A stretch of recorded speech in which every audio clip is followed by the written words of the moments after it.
Right, guys, let's get these proceedings underway. My name is Sanjeev Khudanpur.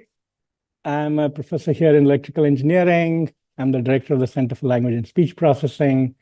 And perhaps what's relevant to you today, along with my colleague, Dr. Livni Paula Garcia Pereira, and Ruth Scally, who's the Senior Administrative Coordinator, we are the organizers of this workshop. So you've all been corresponding with one of us over the last several months. So on behalf of the three of us, plus a few other people I'll introduce in a minute, let me welcome you all. So welcome to Baltimore, welcome to Johns Hopkins, welcome to the Frederick Jelinek Memorial Workshop on Speech and Language Processing. And within that, welcome to the NACL-sponsored summer school. So NACL is the North American chapter of the Association for Computational Linguistics. They're sponsoring the cost of having these 2-week tutorials. So welcome. First, let me do a quick show of hands. Most of you here are actually for the full 8 weeks of the workshop, but some of you are here just for the summer school. So all those who are here just for the summer school, raise your hands. 1, 2, 3, 4, 5, 6. Okay, so welcome. Enjoy your 2 weeks. Get as much of it out of it as you can. And later on, many of the talks and other things in the main workshop will be streamed live, so feel free to join them. And if you're in Baltimore, just come by to the talks if you like. There'll be plenary lectures, other things. So participate remotely as much as you feel like. And now, all those who are here for 8 weeks, raise your hands. Okay, is anybody not sure how long they're here? Okay, all right. So for you guys, this is just the beginning of the first 2 weeks. This is the beginning of the workshop. What we do is, the main workshop, as you all know, is focused on doing research in all aspects of speech and language technologies. And you've probably seen the workshop web pages, know the 4 teams and everything. These 2 weeks are meant to more like bring everybody up to speed, because different students come with different backgrounds. And we don't want you to full focus just on what your team leader tells you to do for the next 6 weeks. We want you to really understand what the other teams are doing, what the various issues in today's science and technology are. And so these 2 weeks are meant to be like a crash course to bring you all up to speed. If you tally up the hours of instruction that you get over here, it is about 1.5 semesters worth of a course. So you're going to get information like drinking from a fire hose, absorb as much as you can. We will record all the lectures. Unfortunately, we can't record the labs because those are hands-on activities, and they will be available afterwards. So if you want to refer back to these lectures, they'll be available to you afterwards. Make notes and keep in touch with the various instructors. Everybody who's teaching you over the next 2 weeks is an academic, including someone like people from Facebook and Meta who used to be academics, and they will all happily continue teaching you as if you need help after the 2-week tutorial. All right, so let's see, what all do I have? So I won't say a whole lot about the workshop itself. Maybe I'll give you a little bit of history. This is the 30th year in which we are having the workshop at Johns Hopkins. So you're actually coming here following a very long tradition. And it is the 29th workshop at Johns Hopkins because we had to skip 1 year due to COVID. But if you want to add it a different way, the workshop actually started at Rutgers University, and it was there for 2 years. So if you add that, there's the 31st workshop. The summer school bit is a little bit newer. And when I say a little bit newer, it means we started in 98. So it's only 26 years old. And the reason we started that is because the early editions of the workshop didn't have students. They only had senior researchers coming together. Once we started bringing in students, we realized that the students would sort of only know what they were doing and not know what the other teams are doing. So no, that's not fair. We should get everybody up to speed. So that's when this tradition started. And around 2000 something, NACL joined in and said, hey, this is a very good thing. We want to support this as a community activity. So NACL has been supporting us also for 20 some years. So that's the history. I won't say more. There's a whole lot more to tell you. Those of you here for 8 weeks, I'll give a longer introduction to the workshops on the first day. You'll hear more about that. So that's about the workshop. Any questions about the workshop history? Anything else? Okay, well, one small tidbit. We used to have it in continuously at Hopkins until 2014. And then starting 2014, I realized that I'm stuck here in Baltimore every summer, whereas other people come here to have fun. So I said, we'll go somewhere else instead. So starting 2014, we're doing 1 year away, 1 year here. We went to Prague, Seattle, Pittsburgh, Montreal, Le Mans in France. This year we're here. Next year we're going to go to Brno. So the workshop is now traveling. So hopefully some of you come back next year, it'll be another place. Right, that's pretty much all the history I want to tell you. Logistics. The reason I wanted to speak first before everybody else today is because I wanted to give you a little bit of information. So as you already know, if you want to be friendly, you can call her Paula. If you need something from her, call her Dr. Garcia. She and I are the main organizers of the workshop, but the real work is done by a lot of other people. So first and foremost, you've all met Ruth Scally. So Ruth, her office is 2 floors above in this building, and Ruth sort of knows all things administrative. And so any help of administrative organizational nature, please ask Ruth. Ruth actually retired 2 years ago, but we wouldn't let her go. So she continues to work with us just for the workshop, comes in a couple of days a week. And she's going to be helped by 2 student assistants. One of them, Julia, was already here. The other one, I think, starts on Thursday. So when Ruth is not here, one of the 2 student assistants will be here, and they all sit on the 2nd floor. So any administrative help, oh, I lost my J card, where is XYZ? They're the people to go to. Usually it's good to write them email, because that way, even if they're not at the desk at the moment, they can get back to you later. But if you are more the interactive type of person like I am, just go up to their desks. Next, you should get to know Dan Mead. Dan over here is our sysadmin. He will help you set up in the lab in the afternoon. If you notice on your schedule, there's a half-hour window where there is no lab starting yet, but Dan will be there, and all of you get there early. Kevin will only start the lab at 1:30, but you can get there a little early, make sure the internet works for you. Dan, have you set up a printer already? So there's a printer there if you need to print your boarding passes or whatever it is, you're scheduled to go to DC to have fun, make sure that works, and so on and so forth. Right? That's fine. So this is the staff. Who am I forgetting? Dan, Ruth, Paula, am I forgetting anyone? No, staff-wise, I think we covered. Okay, all right. Next up, locations. So let me orient you. This is north, that's east, west, south. We are in Hackerman Hall, and Hackerman Hall is where CLSP, the Center for Language and Speech Processing, by the way, that's our logo, and the university doesn't like it because it doesn't have the university branded colors, which is a dull blue and something. But we made this logo almost exactly 40 years ago now. So we're going to stick with it. So that's CLSP. We are located in this building. Ruth's office is where the CLSP admin office is. Paula and I are on the 3rd floor directly above here. So that's where we are. Many of the CLSP faculty, except maybe for Anjali and Mark, they're all in this building. So this is the main center of CLSP, but not the center of the workshop. The workshop itself is in the building to our south, Malone Hall. And in the first 2 weeks, we'll just use one of the rooms in Malone Hall. It's a computer lab. And later on, we'll spill into 2 other rooms. So all the workshop activity happens over there. There are labs or tables, and then you'll work over there. Third thing, to our east is Barton Hall. Barton Hall, by the way, Malone Hall is also the home of the computer science department on the upper 3 floors. And that's where you'll be. Barton is the home of electrical engineering, electrical and computer engineering. And that's where we have a lounge. So there's a nice open space. There's a coffee maker, sofas. There's even a little projector if you want to share YouTube or TikToks with your friends. And that's where you can hang out. And all of you who are staying here long-term should have a J card. And maybe some of the short-term people do too. So you can use your J card to get into the lounge. If you have a J card, doesn't open the lounge door, who do you go to? Ruth. Yes, exactly. She'll program you in. Right? Okay, good. So that's Barton. So Hackerman, Barton, Malone, food. So when you take a break for lunch, or if you want to get a coffee, the nearest place other than our own coffee maker is Levering. Levering is to the northeast. So Levering has a cafeteria. It's a university cafeteria. Unfortunately, in summer, they're only open till about 2 or 3 in the afternoon. Above on the upper floor of Levering, there's a coffee place called the Daily Grind. They make pretty decent coffee last time I checked. And I'm a tea drinker. That's why I don't drink too much coffee. So that's the food place. But Levering can get boring. After all, it is a university cafeteria. So a better place to go if you want choices is further east. Go out of Barton, keep going, cross the huge construction site, which is going to be the new student center, and you'll come to Charles Street, cross that, come to St. Paul Street. And St. Paul is where there are lots of restaurants, cookies, pizza, subs, whatever you want, right? There's even a Chipotle. Apparently, it's popular among students.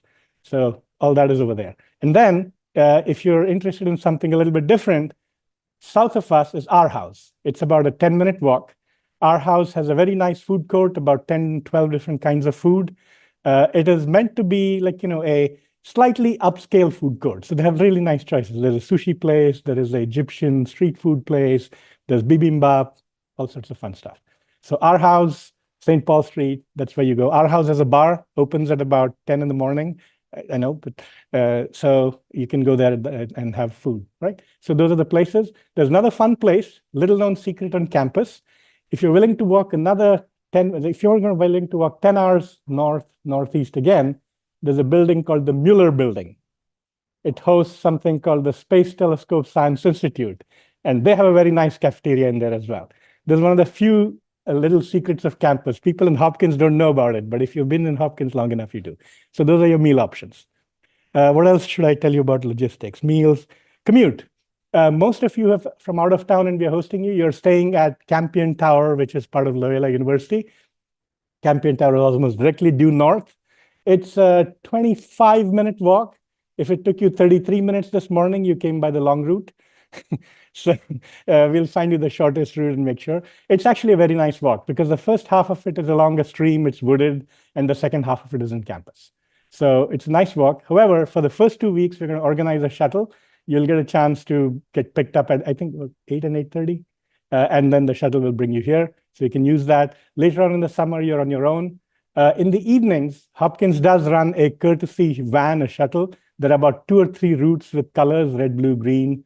And they pick you up just south of here at Mason Hall, and they'll drop you off. And like they go anywhere within a mile of campus on call, and they have fixed routes. And one of the fixed routes does go by Loyola. So you can choose either one, especially if it's late night. I'd recommend taking the shuttle home rather than walking once it's dark. Of course, it gets dark only at 9 p.m., but still, right? So that's that. Commute. Okay, a couple of other logistics. There are a number of you who have come from overseas. Check with Ruth. There might be some visa formalities. You may need to go do an I-9 or something or the other. Make sure you get that done. And you can do it between lectures and labs whenever you have time. And where's this last one? I can't even read my own handwriting. Oh, yes. We showed a set of hands, short-term students, 8-week students. One more show of hands, Hopkins students. Okay, everybody turn around and see who they are. So these guys are your local help. If you have any local questions, where is the nearest ATM or whatever, rather than ask you, many of them live around campus. They'll tell you where it is. They'll tell you all other stuff that I don't know. There's apparently a secret grad student handbook somewhere which tells you cheap places to eat and all that, but find out. Okay, so and Hopkins students, this is both your privilege and your duty. You are local host to all of us. So please help out the other students. They're here only for 8 weeks. That's not a long time to figure out a place. Tell them your favorite places to eat, how to get quickly to downtown. There's a free bus, by the way, and so on and so forth. Right? Okay, and what else? That's it. Any questions, any comments, any jokes? No? All right. In that case, let me stop the introductory remarks and hand the floor over to my colleague, Professor Kevin Du. Kevin, floor is yours. All right, everyone, good morning. Welcome. My name is Kevin Du. I'm a research scientist at the HLT COE, which is a sister center of CLSP. I'm also affiliated with CLSP and CS here, as many of us are wearing multiple hats at this school. So I'm very happy to welcome you all here. This is very exciting times. I remember actually 20 years ago exactly, I was a student at the NACO JSALT summer workshop. And I had a lot of fun. I actually met a lot of friends that I stayed in touch throughout the years. I also remember playing Frisbee out in the quad over here. So you should definitely have fun while you're here. Okay. All right, so today, just to get started, we have each day is a different topic, as Sanjeev said. And the idea is to make sure we're all sort of on the same page so we can talk more later when the workshop starts. So today, I'm going to talk about large language models. The idea is I'm going to go through the basics. I'm sure many of you know about this. Actually, can I get a show of hands? How many of you have heard of large language models before? Right? Of course, right? So actually, how many of you have used large language models in your research in some way? Okay, so actually quite many people. So this tutorial actually might be a little bit simple for some of you, but the way I'm going to do it is this. So I'm just going to talk for about 1 hour on the basics, and just to make sure we're on the same page. Some might be review, some might be interesting new stuff, and I'll try to do as much as possible, put in my own perspective, just to make things interesting. But that also means not everything I say is true. It's just my opinion. So just keep that in mind. So I'll talk to 10:20. After that, we'll have a break. And then I thought it would be interesting to show you some of the interesting research that's related to large language models. So I invited about 6 people to come give very short research talks on that. So that's until 12. And then you'll go out to lunch. And then I'll start the computer lab at 1:30. But at 1 to 1:30, I think our IT person, Dan, will be at the Malone Hall. So please do come if you need help with computer setup, like if you need Wi-Fi, if you just want to make sure you can log into the computer. So we'll start our lab promptly at 1:30. So just to have some flexibility, if you want to have a long lunch, come at 1:30. But if you want to make sure that all your computers set up, please come before that. Okay? Any questions? All right. So I'm going to start the tutorial. And feel free to interrupt me if you have questions, okay? Or if I say something wrong, which is totally possible. All right, so the goal of this tutorial is first, I just want to have some common terminology that we all use. The way things are is LLMs are really popular. So everyone says I work on LLMs, right? And that might mean everyone's actually talking about different things, right? So would you call BERT an LLM, or would you call say Whisper LLM, right? I think there's just a lot of things out there. And so I just want to establish some common terminology here. And this is a term I will use. It might be different from what your research group will use, and that's fine. Don't make mine a standard terminology, but at least now you have a standard terminology, then you can, when you talk to different groups, you can kind of make the relation. So that's the first goal. And the second goal is I just want to point out some things that we take for granted in this research, and just I'll mark things that we kind of take for granted and think is true with this lightning bolt here. And that means be cautious of it and don't fully believe everything that either I say or the researcher's blog says. So hopefully that will be interesting for people who already know the material. Okay, and here's the outline. So I'll start by talking about why I think LLMs are fundamentally different from all the other things that came before. Okay, and I'll probably make some outrageous statements here, and then I'll talk about second how LLMs are built these days. And after that, we'll do a quick survey of popular implementations, and then finally some advanced topics. And I think a lot of the research groups will actually get into these in more detail. And there's also many of the lectures coming up in the following 2 weeks. They'll also cover some of these things in more detail. Okay. All right. Should we get started? Let's see. So why are elements fundamentally different? Now, to do that, first we should define what's an LLM. What do people think? What is called a large language model? What's called a not so large language model? How would you define that? Right. So one definition is size, right? So of course it's called large. So it kind of reminds me of back in the days, people designed circuits, right? There's LSI and then there's VLSI for very large. What does that even mean? LSI? People remember? Yeah, but anyways, maybe there's going to be ultra large LLMs in the future, right? So is size one of the definitions? Now, then what does it mean to be large, right? Is 10 billion parameters, is that large? Or do you have to be 100 billion? I don't know, right? So I think that was a traditional metric of what defines the LLM, but I think actually that might be going out of fashion, right? You can have very small large language models now. Okay, another definition is architecture, right? Is this decoder-only structure that people use? Is that what defines the large language models?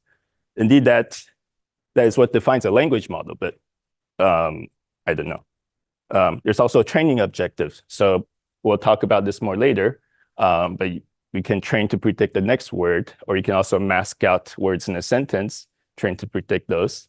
You can also train to predict, say, the next sentence, things like that, right?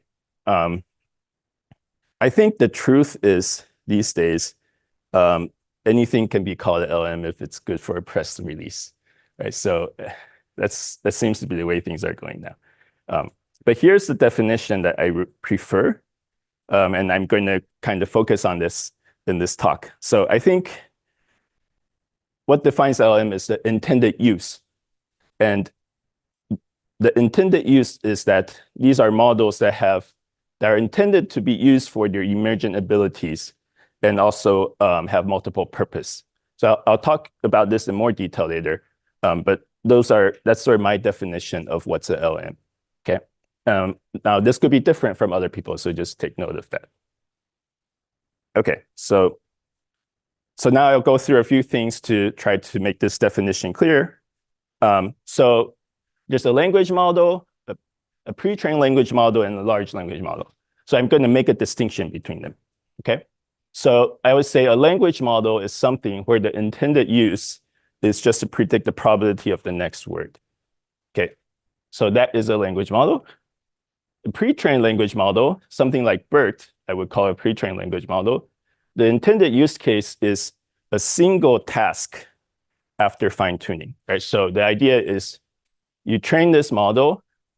After you're done training this model, you find the task that you care about, say it's sentiment analysis, then you fine-tune on that data, then you have a sentiment analysis model, right? So intended purpose is a single task, and that's what I call a pre-trained language model. And then finally, the large language model, something like GPT 3.5. Now, the intended use is actually not defined beforehand. It's multi-purpose. So the idea is you put this out, people can use it for anything, and even things that it's not trained on. That's the emergent part, okay? So that's the distinction I'm going to make. By the way, feel free to raise your hand if you object or anything, okay? All right, so now let's just quickly go through these just to make things more concrete, right? So LM, the intended use is to predict the probability of next word. It can be used in many things like speech recognition, where you want the probability of a sentence. This is a sequence of words. You can use a chain rule to decompose it into these conditional probabilities. And then sort of in the old days, when we use n-grams, we take these, this is the probability of, say, the second word given the first word. We would use counts to derive this probability. Whereas now, we would use a neural net to compute this probability, okay? So that's what I call it. LM is the main thing is you want to model this probability, okay? And there's many ways to do it, but basically you try to improve on perplexity. So I think I won't go through. Can I just get a show of hands? How many of you know perplexity? Okay, how many of you are perplexed by this? Okay. All right, so maybe I won't go through it, but just know that almost all the time in the language model, we're trained to minimize perplexity, right? And you can go through these slides later, or I'm happy to talk offline too if you don't know this, okay? All right, so here's an example of a neural network-based LM, where you have vectors representing different words, and then you put it through some layers, and then finally, you have output nodes that basically represent the probability of the next word. Okay, all right, so that should all be clear. Now, what is a pre-trained language model? And I'm going to define it as fine-tuning for one task. So the intuition is that if your pre-training is trained on large enough data, you can have a good representation. And by having a good representation, then you can adapt to a task much quicker. Okay, so for example, if you have a BERT model, you train this BERT model on the LM objective like perplexity, but you might also do other objectives too. You get that model, and then you fine-tune it, means you run supervised training more on the task you care about, and then you can deploy it on that task. Now, if you have a different model, different data, you can fine tune on that data, and then you get a different model. Okay. So here the idea is if you have 100 different tasks you care about, in the end, you have 100 different models.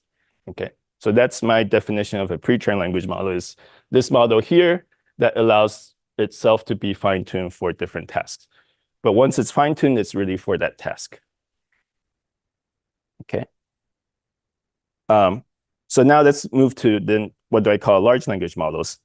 And I think this is sort of where things got a little bit strange for me. So when BERT came out, people were very excited. It's used for every single NLP task out there and has great performance. But then later, GPT-3 came out, and it's pretty much the same architecture, but just trained on more data. But then suddenly it can do much more, right? You can tell it to do math. You can tell it to do coding, right? Those aren't things that you would expect BERT to do, right? For BERT, you would say, I give you this supervised data, fine-tune it, and then you can do it. But somehow GPT-3 and GPT-4, somehow they claim that once you scale up the fine-tune, once you scale up the pre-training on large enough data, suddenly you can do something else, right? So I think we should pause a bit on this. It's actually a really crazy thing, right? Like we're kind of getting something for free, right? Doing this. So let me discuss this a bit more. So emergent ability is what I mean by that, right? So somehow when you train on more data or when you have larger models, suddenly you can do something else. So the way to measure this is something like this. So here I have a quote from a physicist. Emergence is when quantitative changes in the system result in qualitative changes in behavior. So think of it as a phase shift. Suddenly something happens. So here's the phase shift. So this is amount of, think of it as amount of data times amount of compute. So that's basically the amount of iterations you go through. So the training flops, the larger you go, that means the more machines you're using, the more data you're using. And this is measuring accuracy on some task. So here, this is some kind of arithmetic task. But I forgot to write where this paper is from. It's from I think it's from a Facebook paper. Okay, here. So yeah. So if you want more details, I try to put in the papers so you can search more if you're interested. Okay. So what's going on is here you see zero accuracy for different amount of training budget. And then suddenly at this point, you have non-zero accuracy. So this is GPT-3 model. This is another large language model called Lambda. And that's sort of the crazy thing that happens. Why in the world will you go suddenly from zero accuracy to something? Right. Similarly here, this is a transliteration task. You have zero accuracy, and then suddenly you have some non-zero accuracy. Right. It's the exact same model, exact same training objective, but just more compute. Okay. And so basically another way to phrase it, and this paper says, well, is an ability is emergent if it's not present in smaller models, but it's present in larger models. So in a sense, they're defining large language models by size, right? But I think more so than size, it should be defined in terms of this emergent behavior. Okay. Any questions, comments? Yeah, go ahead. So, I mean, the x-axis is a plot scale, but right at the y-axis is on a linear scale. I'm just curious, at least in physics, oftentimes when you think about phase transitions, there's actually a break in the scaling relations, right? You Okay. sort of have a different exponent. So if you put that on a log-log plot, I'm curious, is there actually a break there? I mean, turn in the linear, but maybe it's just an exponential. Okay, yeah, that's a good point. I don't know. So if you, yeah, so yeah, I think if it looks like that, there will be some changes, right?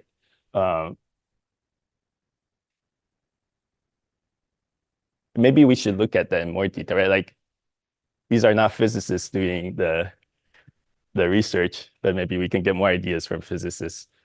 Yeah, good point. Mhm. Okay, other comments? Yeah, go ahead.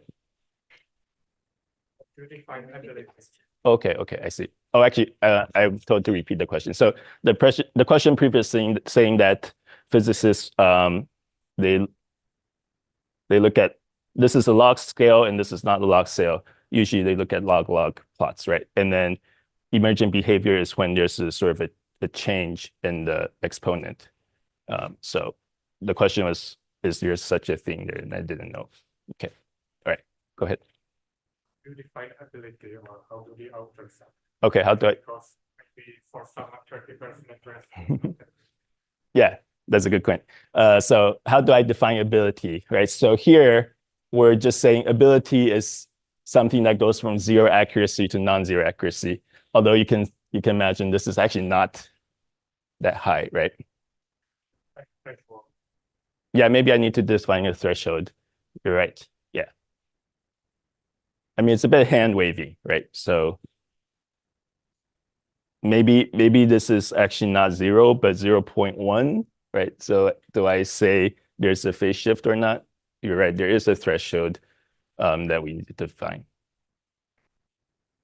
Okay. Other points? Okay, it's good. Yeah, let's be as interactive as we can. That's good. Okay, so that's emergent abilities. I'll show an example of an emergent ability, and this is something that really. All right, so we talked about emergence, and I think this is sort of one of the defining things about large language models. Why do they emerge? People don't know. Is it really because it's trained on more data? Is it because of over parameterization of the models? Is it because you're training on code or training on instruction?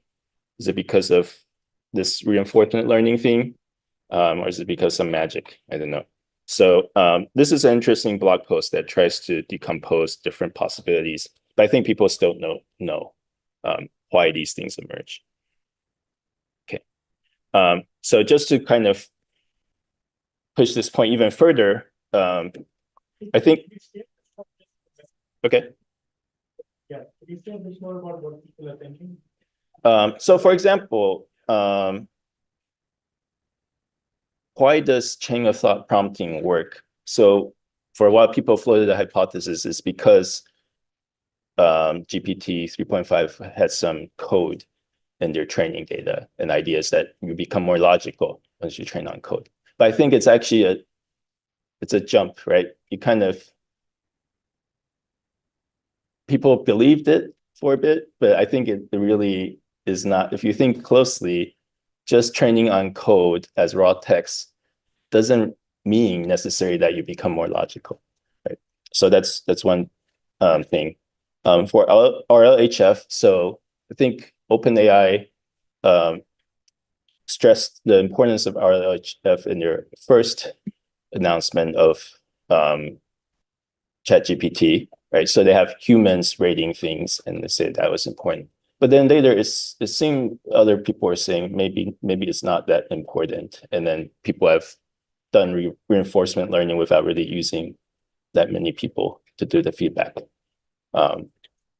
So it's really not clear. Oh, yeah. Any other questions or comments about this? Okay, all right. So I just want to kind of put on my old guy hat and be skeptical of all this, right? So when I first was reluctant to enter this field, actually, it was a student who pushed me to join this. But I thought it doesn't make any sense, right? So first, back in the days when I took Machine Learning 101, I learned about this no free lunch theorem, right? Which says that if some machine learning method works well on a certain class of problems, it must be paying degraded performance on other problems, right? There's no free lunch in the world. But LLMs seem to imply there's free lunch, right? You have a single model that can do everything and beat everyone else.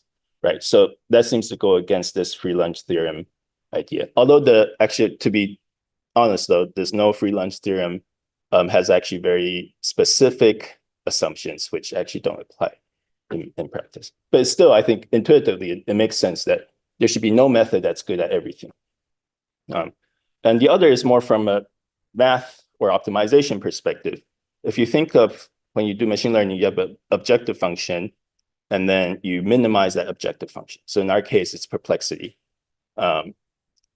Now, there is theory that says, okay, if you assume that this objective function represents what you really care about, which is the test generation error, there's some way to bound things, right? To say, if you assume you have a smooth class of functions, you can assume the world is smooth.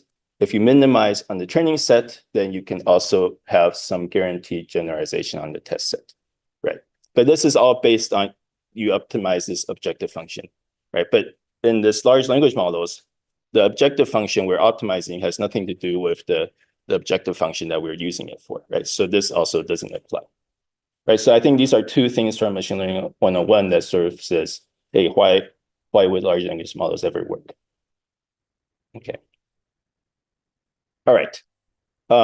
So now I'll give a few explanations on why large language models might work. These are just some things that people have proposed.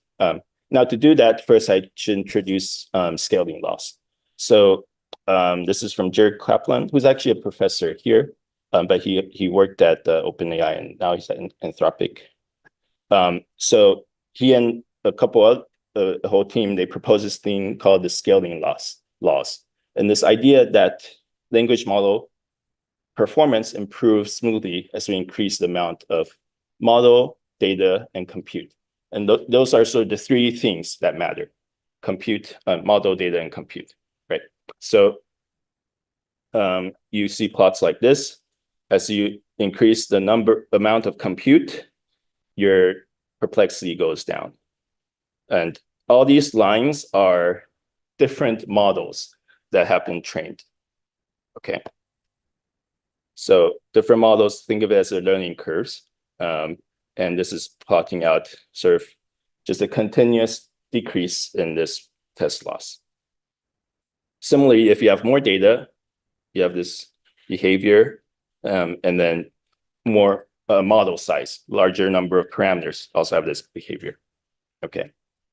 So here's sort of the first part of the explanation is when you have a larger model, you can sort of arbitrarily improve the perplexity.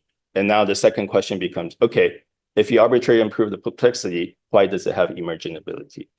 Right. So this is the second part. So here's something that I think kind of makes some sense, but I put a lightning bolt here because it's still not sure if it's true. If you think of a next word prediction task, it's actually a massively multitask problem. Was there a point there? Yeah.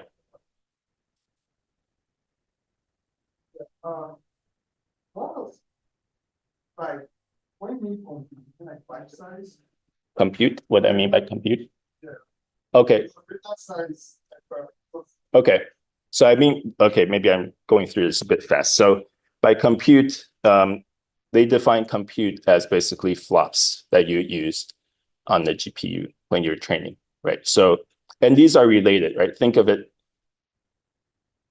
each backprop iteration, how much compute you use depends on your batch size and the number of parameters in your model, right? So the bigger the model you have, each iteration, the more compute you're using, right? So actually these three things are interrelated, right? You can have larger data and smaller parameter, but that will result in smaller compute, right? Or you can have larger parameter and smaller data, result in also less compute, right? So they're kind of all related in that way. But I think what this paper was showing is that sort of they all matter, and you can kind of trade off, right? So if you have smaller model, right? Say your RAM is not big, right? You only have cheap GPUs, right? So you have smaller model, but maybe you can run it for longer, pay more compute, and you can get the same performance as someone who has a bigger model, and could just run fewer compute.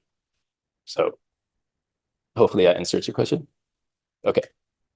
Yeah, just to emphasize the answer, the x-axis on that is petaflop days. Yes, petaflop days is the x-axis. Yeah. Times 1 to 1 day. So Yeah. 10, like 1 in that is like 10 to the 20. Floating point of view. Yeah. Yeah. Yeah. Right. Okay. All right. So I'm saying this, you can imagine next word prediction is a massively multitask problem. So say we're trying to predict the next word in this article, right? So Johns Hopkins is a name. You have a time here, right? You have some words that require syntax knowledge. When you see the word Baltimore, comma, you kind of know the next word is Maryland, right? That's a geography knowledge. Words like heavily, right? This adverb comes near this verb. Also this Baltimore in Ohio, if you know about the history, you know this is not about a place. This is a railroad company that connects these two places. There's also things like NAFRA, right? So he refers to who? Refers to Hopkins. So basically the idea is that if you want to make the model predict the next word, well, the model kind of needs to know all these things, right? So it needs to know what's a name. It needs to know about geography. It needs to know about time. Right? For example, maybe how do you know it's 1873 here, right? You know that 1873 comes after 1795, right? But these are all knowledge that we have, and maybe by forcing the model to do this, it is actually learning all these things about the world. And because you can arbitrarily reduce perplexity, then the model can afford to learn these things. So that's sort of a one explanation, right? Now, in the old days, when we have smaller models and we're training the model to optimize perplexity, it really didn't have the capacity to learn all of this, right? Because it's a smaller model. So it had to sacrifice on these long tail kind of things. But then now with these humongous models, we can maybe force it to do everything correctly, right? So that's one possible explanation on why large language models can be multi-purpose and be emergent. It's because this link between this next word prediction task and all the other tasks in the world. Okay, so that's one hypothesis. I mean, I wouldn't say it's true, but I think it's reasonable. Okay. Any comments or questions? All right.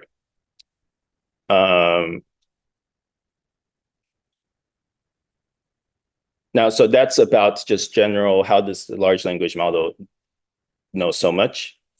This is more specific on how does the model do in context learning, right? So there's some hypotheses out there. Some people say maybe by giving it some examples, it's identifying the task you want. So this paper explanation of the context learning as implicit Bayesian inference is I recommend reading it if you're interested. Okay. There's also people saying that, okay, that might work, but you want to make sure your pre-training and fine-tuning has enough task diversity for this to happen. So that's one camp. Another camp, this is very interesting. So they're trying to think of the neural network and ask, so in context learning, the main thing is there's no gradient updates and somehow it can do a new task. So they're trying to figure out from the structure of neural net, say this attention network, is there anything with it that is basically like gradient descent, right? So you can do forward pass, but it's actually running gradient descent in the forward pass, right? So these kind of paper try to explain it from a architecture perspective. And then there's also papers that talk, maybe there's both going on. And actually, if you look at I think nowadays when people look at large language models, they have a whole large benchmark and they just average the scores. But when you actually look at for each task, the performance varies a lot.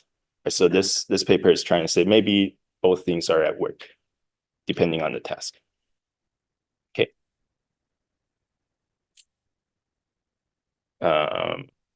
Yeah, so that's this paper in more detail.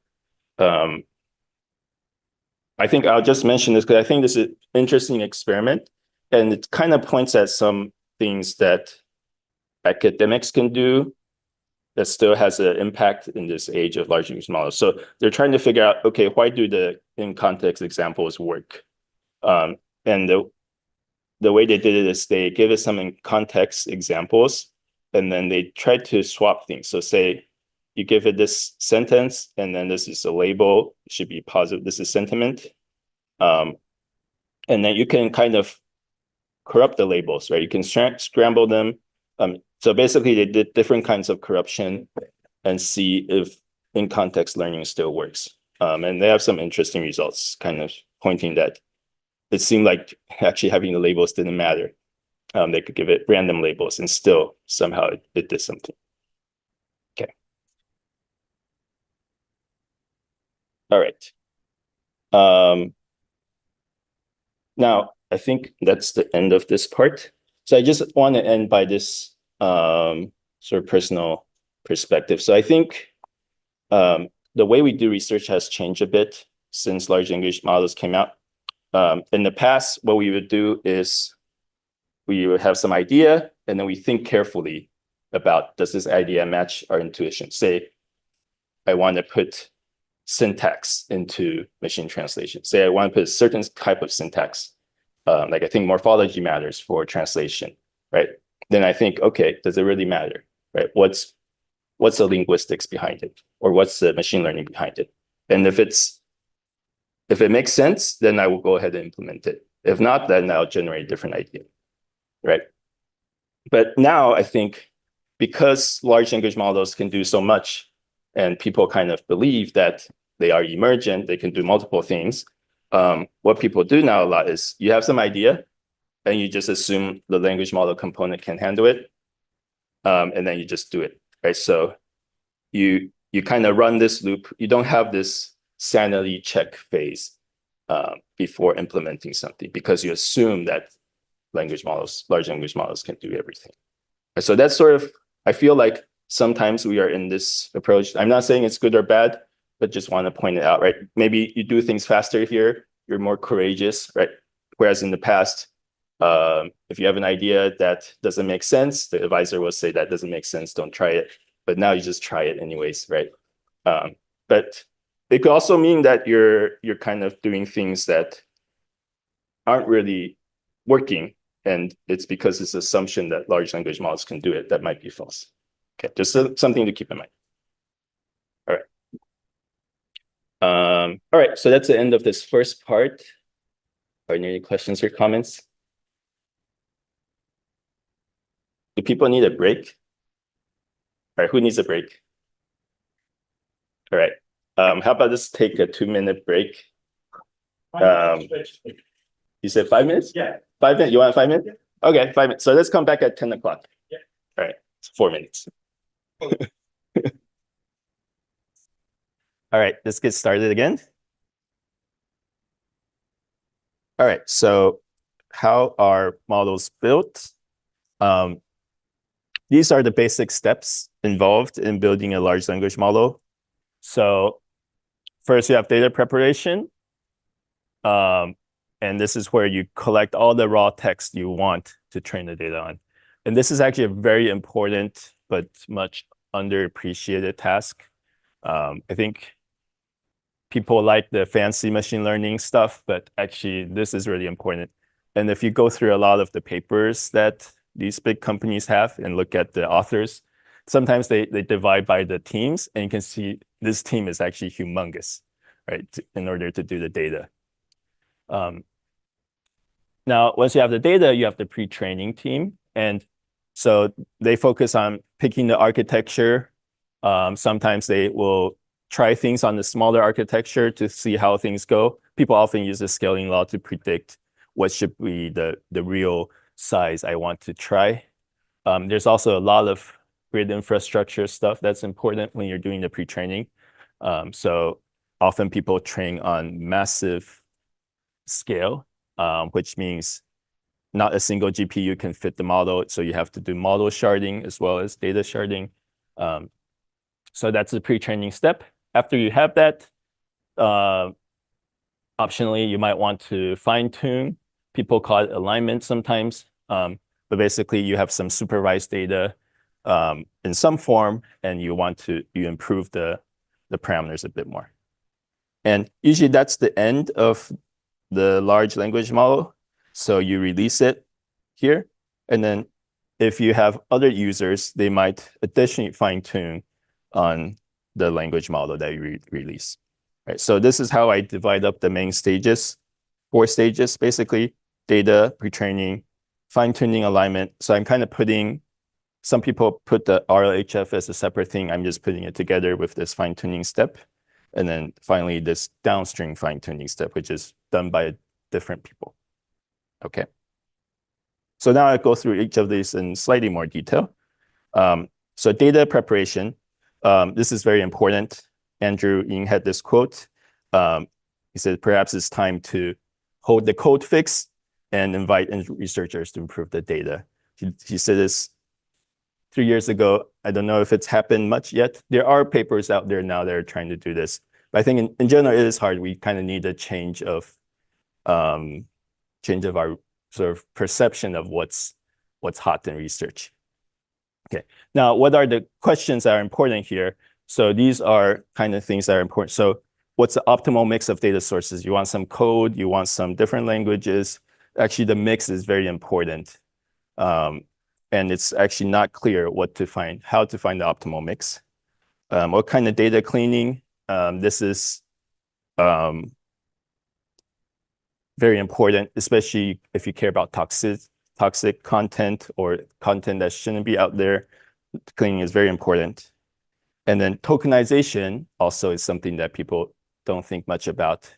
But I think, for example, the newest GPT that came out, actually the tokenizer, that is a big deal. It runs way faster. There's certain things that it does that's different from before. And that could actually be important for its actual improvement. But it's hard to know when you're implementing these things, what's the most important thing and how much effort you should put. Because all these are decisions you make early on, and then finally you train a single model. You can never go back and revisit these. Yeah, but these are important. So here's an example from Salesforce. So Shafiq Jyoti from Salesforce, he came to CLSP last month, and he gave a talk on their LLMs. And this is sort of the data sets, the mixture that they're using. And you can tell that there's a variety of data, and the sampling proportion you want to use for each data set, that requires some thought to figure out what's the right sampling proportion. They actually use a 2-stage setup. First, train on language, and then the second stage, they put in some code data. Right? So again, these are decisions that you need to make when you're trying to build a data set. So a lot of the CLSP talks are online. If you're interested, I recommend you go to this. If you go to the CLSP webpage, you should be able to find it. Here's another example of what's important in data is filtering. Right, so this is from this paper that built Falcon LM. And you talk about different things they need to do. So just to show kind of things you want to do, URL filtering, extract the text, you need to find the right language. There's a lot of repetitions on the web, so you need to remove those. And then this is not even including any of the toxic content detection stuff, right? So you see they go from this amount of data to something that's much smaller. And all this requires a lot of work to get done. Okay. Last but not least, I recommend this paper. It's coming out at NACL next week, actually. So they had a very good, so this is from a company They had a lot of resources to test out different kinds of things that matter in pre-training. So look at things like toxicity, domain coverage, the age of the data apparently matters a lot. So some of the findings, they said, for example, temporal shift between the evaluation data and the pre-training data leads to performance degradation, which cannot be overcome by fine-tuning, right? That's actually kind of interesting statement. That means you need to train your large language models much more frequently, right? And that's a scary concept. Yeah, so I recommend this paper if you're interested. Okay, any question?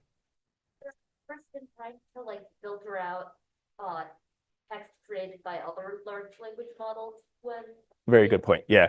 Yeah. Is there anything on trying to fill out text created by other large language models? I'm sure people are doing that. Yeah, that's important. You don't want to train on that data. Good. Yes, on the other hand, there are some, especially like vision language models, that are using explicitly output from GPT-4 That's true. as like a pseudo teacher. Yeah. Okay. Yeah. So another comment is there's some work that use large language model to generate pseudo data to train. Yeah. Yeah. But I think the way to think about it is if you should filter out machine data from the raw data. But if you want to have synthetic data, you create it. But in that case, you know exactly what it is, right? So I think that's the important point. Okay, very good question. Yeah, go ahead. Synthetic data, I believe a lot of the big tech companies are on purpose training their models on synthetic data because they're running out of actual internet data. Okay, okay. Yeah, so the comment is maybe the companies are training on synthetic data because they're running out of real data. Yeah. Okay. Yeah, go ahead.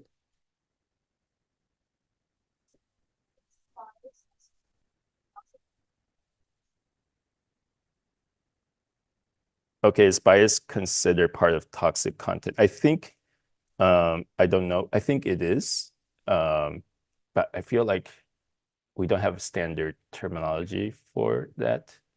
Yeah, but I think in this paper, they do look at bias, I think. Yeah. Okay, questions, anything else? All right. Now, second is architectures. So now you're done with data preparation. You want to start training a model. First thing is you decide what kind of architecture you use. So this picture just shows you can have an encoder-decoder model. You can have an encoder-only model. You can have a decoder-only model. Decoder-only model is pretty much standard now.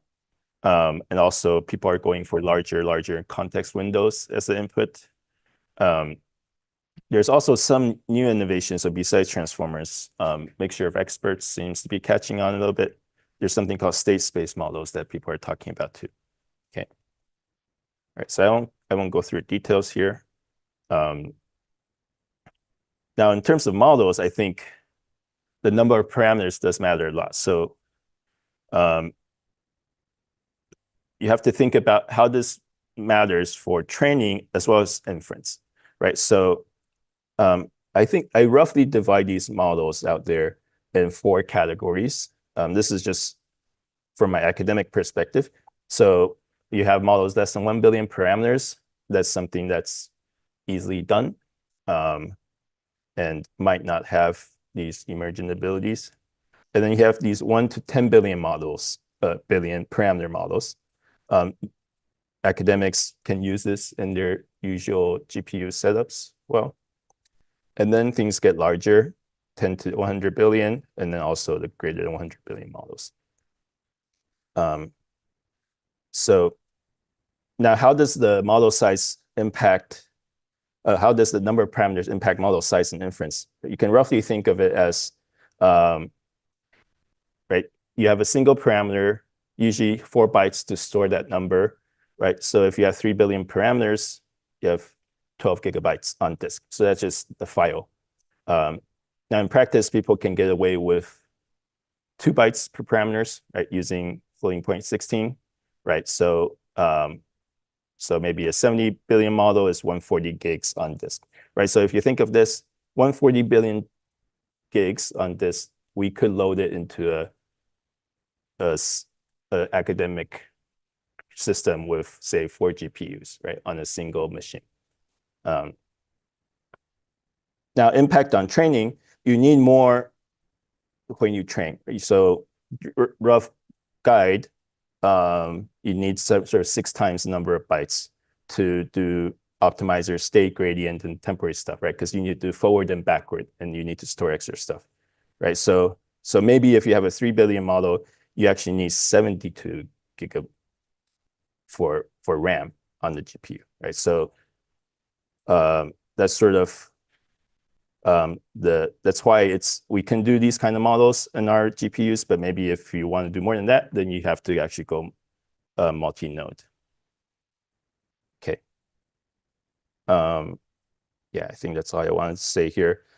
Just a note about the multi-node stuff. So single node multi-GPU, I think a lot of us can do it, but multi-node multi-GPU, that's a whole different beast. I think it requires very fast interconnects between different nodes, and you have to be prepared if you actually want to do that. Okay. All right. So now what about the cost? So here are just some things I took out from the literature. So for example, the 70 billion model of Llama, they said they trained on 6,000 GPUs for 12 days on 22 terabytes of tokens. And then in the end, it's $2 million for them. Okay. There's this Salesforce paper. So they trained on less data. For them, it costs 150K. So that's actually doable. So you can see there's actually a large variety of things out there. Some people have models like this that just there's no way anyone can reproduce. But then also some people are showing models that actually different groups can do on their own. Okay. So I don't know if any of the groups here are gonna train a large language model this summer, but you can do it if you want this. Okay. All right. Any questions on pre-training? All right. Okay, now I jump to the next step, which I just lumped together fine-tuning, instruction tuning, or alignment. I'm just going to call everything fine-tuning. Some people like to use the word alignment, saying that in this stage, they're aligning the model to human values. Personally, I don't like that word. I think it's sort of making things too high level, right? Like we're not really aligning things to human values. We're just aligning things to the labels that represent someone's perception of what's right or wrong. But anyways, some people use the word alignment for that. Yeah, so why is this helpful? This can help you specialize. It can help you learn to chat. So ChatGPT really relies a lot on this stage. It might also be helpful to make the model get used to the prompts that you give. So after you train on the next word prediction, later you want to use prompts for the models. The format of the prompt is important, and this might be helpful. Yeah, question?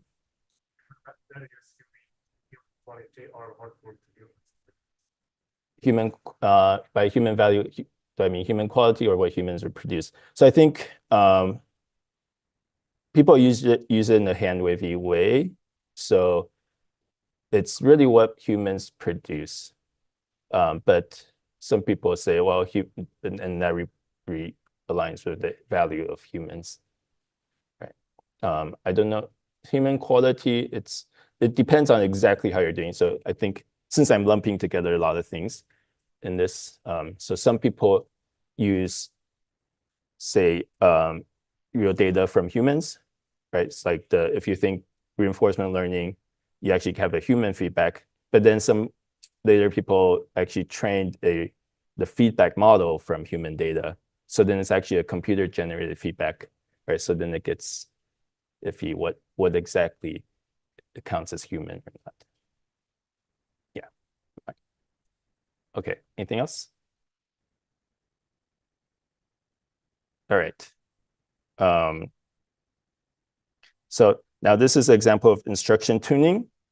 So for example, this is a language model, and you give it summarization data. You give it sentiment analysis data. These are the outputs of these data. And basically, you give it to the model. This is after pre-training. You fine-tune on this data. And the idea is that will make it more amenable to other kinds of tasks afterwards. Okay. This is a reinforcement. I'll skip this part for time. Okay. All right. Maybe I should talk about this. Okay, I will talk about this because I think some people will use this in their research. Okay, so I think up to here, you can imagine that the data you have is sort of in the supervised form. So you have the input and you have the output. Whereas here, you can have data in comparison form. So you can have basically, you ask the large language model to generate two outputs, and then you ask which one is better, and then use that as a signal to train. So that's the whole idea here. Whether that signal is provided by an actual human or a model, that's a separate point. But there's a lot of research on this, on making it more efficient, things like that. Okay. All right. And then finally, this is something that people might use. Once you have the large language model fixed, maybe you want to use it for your own task. You can do something called parameter efficient fine-tuning. And this actually is a whole set of techniques. One example is this thing called LoRa, where this is one of the layers of your model. You have the pre-trained weights, you keep it fixed. And then you add in another set of weights. So this is a low rank set of weights here. Rank is the R here. And the idea is that, say you might have a 70 billion model and you can't afford to retrain on those 70 billion parameters, but you can train, say, 100 million parameters with this extra component that's inserted into your model, and then that could do well in your task. Okay, so I imagine some people might use this for the research. All right.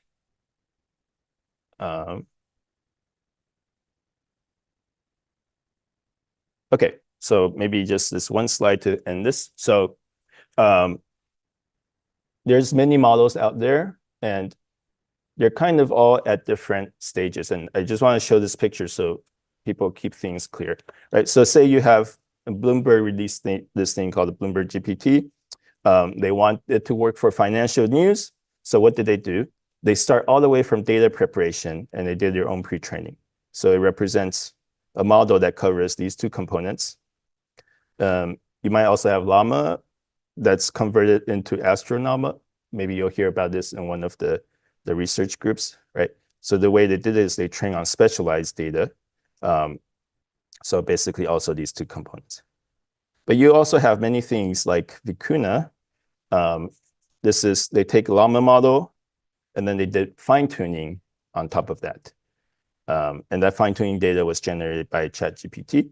But that basically represents just using this part, right? And then finally, you have models that just take what people have done and then just do the downstream fine-tuning. And Shen will talk about this later in one of the talks. Okay, so these are sort of different ways. And you can imagine people have all sorts of different models out there now. The family lineage of that model actually becomes important, right? So there's all these names, but actually they all derive from some place. Okay. All right, any questions or comments? Cool. So I realize this is the end of my time and I've only covered half of my slides. So what do people want to do?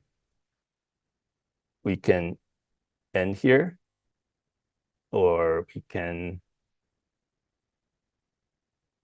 reduce your break time. or we can do some of this at the lab if you want. I can cover it briefly. I don't know, what do people prefer? What are your suggestions? Okay, so how about let's have a vote. So 3 choices. One is I've had enough of Kevin, this and this. All right, that's the first one. Second is let's reduce the break time a little bit and just cover a bit more. And the third is let's still have our break, but do a little bit of this at the lab this afternoon. And unfortunately, the online folks won't be able to get it, I guess. But yeah, but maybe have a vote here. Who wants, okay, no more of this? We can end here. And oh, the slides will be available. So actually you can read it yourself, and I'm happy to talk to you after. So who wants to just end it here? Okay. I won't feel hurt if you say it, so feel free to raise your hand. All right, now who wants to cut break time a little bit? Okay. All right, then who wants to do this during the lab? Okay, so I guess the break time people won. So how about this?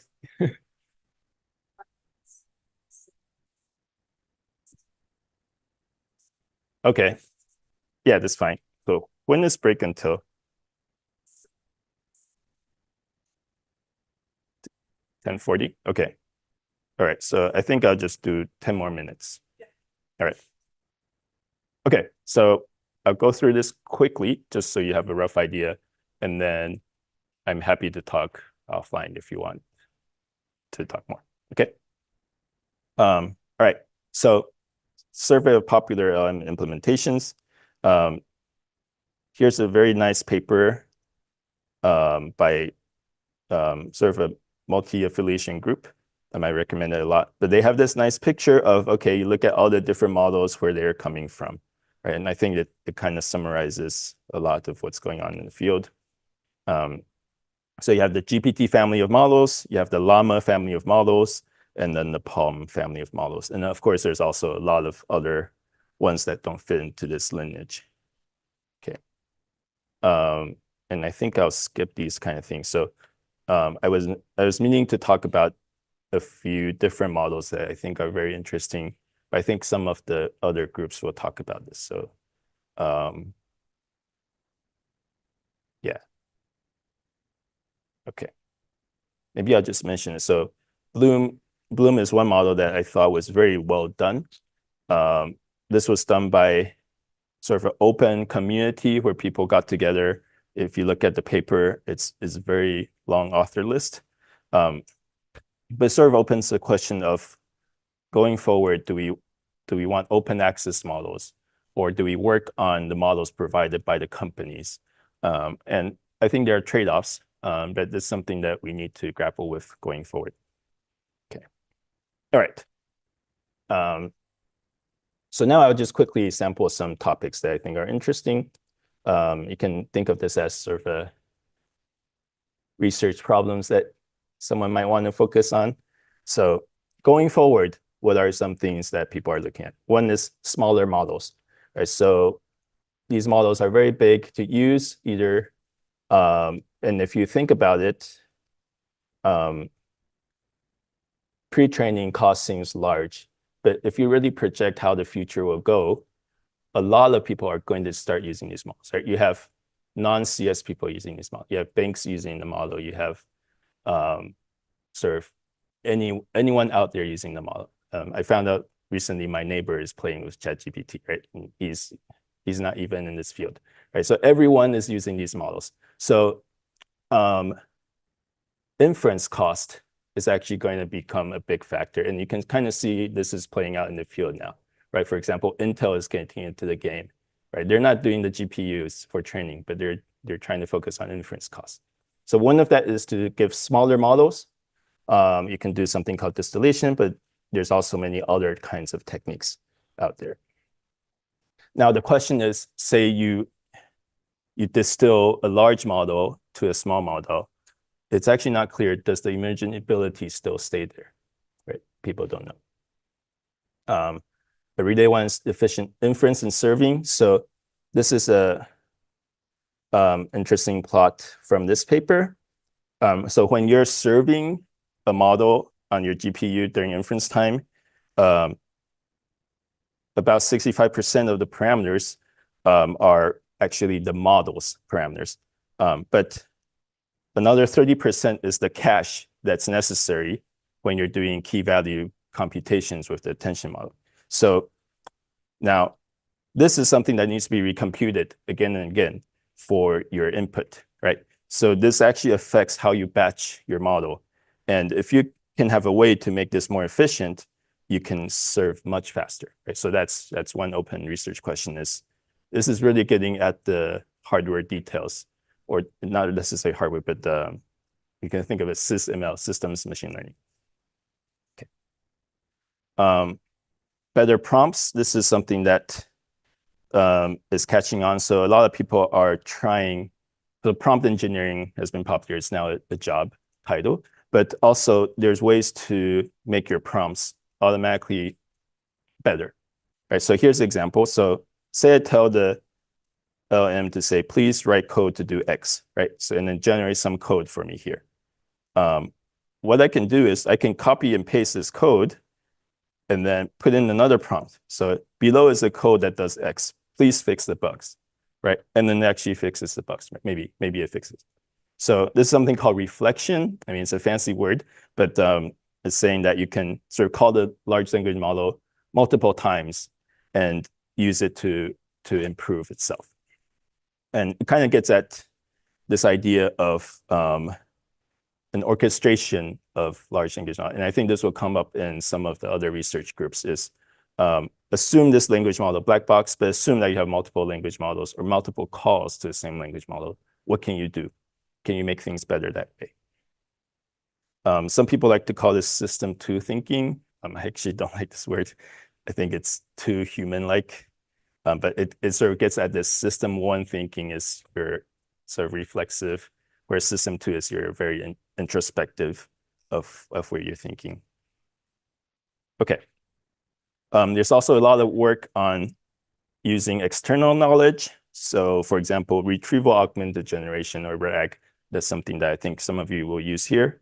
And here the idea is, say I have a question, here's a query, and I could just give it to the LM, but rather than doing that, first I send this query to some kind of web retrieval to retrieve relevant documents. Then I could put in the relevant documents back as part of the prompt, and then that might improve the result. Okay. Now this is getting a lot of attention. I think one is because it's a nice idea, but also secondly, it's practical. So a lot of groups out there, you can't train or fine tune your models, but you can make the model do something that's relevant to your own task by this approach, right? By this retrieval approach. Okay. And going further, people also use external tools. So this tool former paper is pretty famous. You can generate outputs like this. So the output will say, okay, I generate a sentence, but then at this part, I actually want to call an external tool for question answering, right? Or here, I'm generating this, and I actually want to call it external calculator to do it. So rather than having the language model generate the number, I have it sent to a calculator, right? And this sort of combining symbolic from neural approaches, I think it's a very exciting feature. Now going a bit further is LM agents. So agent workflows, that seem to be the next hot thing that some people are betting on. So here the idea is that the element is not just generating words, not just generating calls to external tools. It's actually doing the whole task planning and actually like a real AI system. Right? So here's the example. This Hugging GPT paper is recommended if you want to get into this. So say a user says, please generate an image where a girl is reading a book and her pose is the same as the boy in the image that's provided.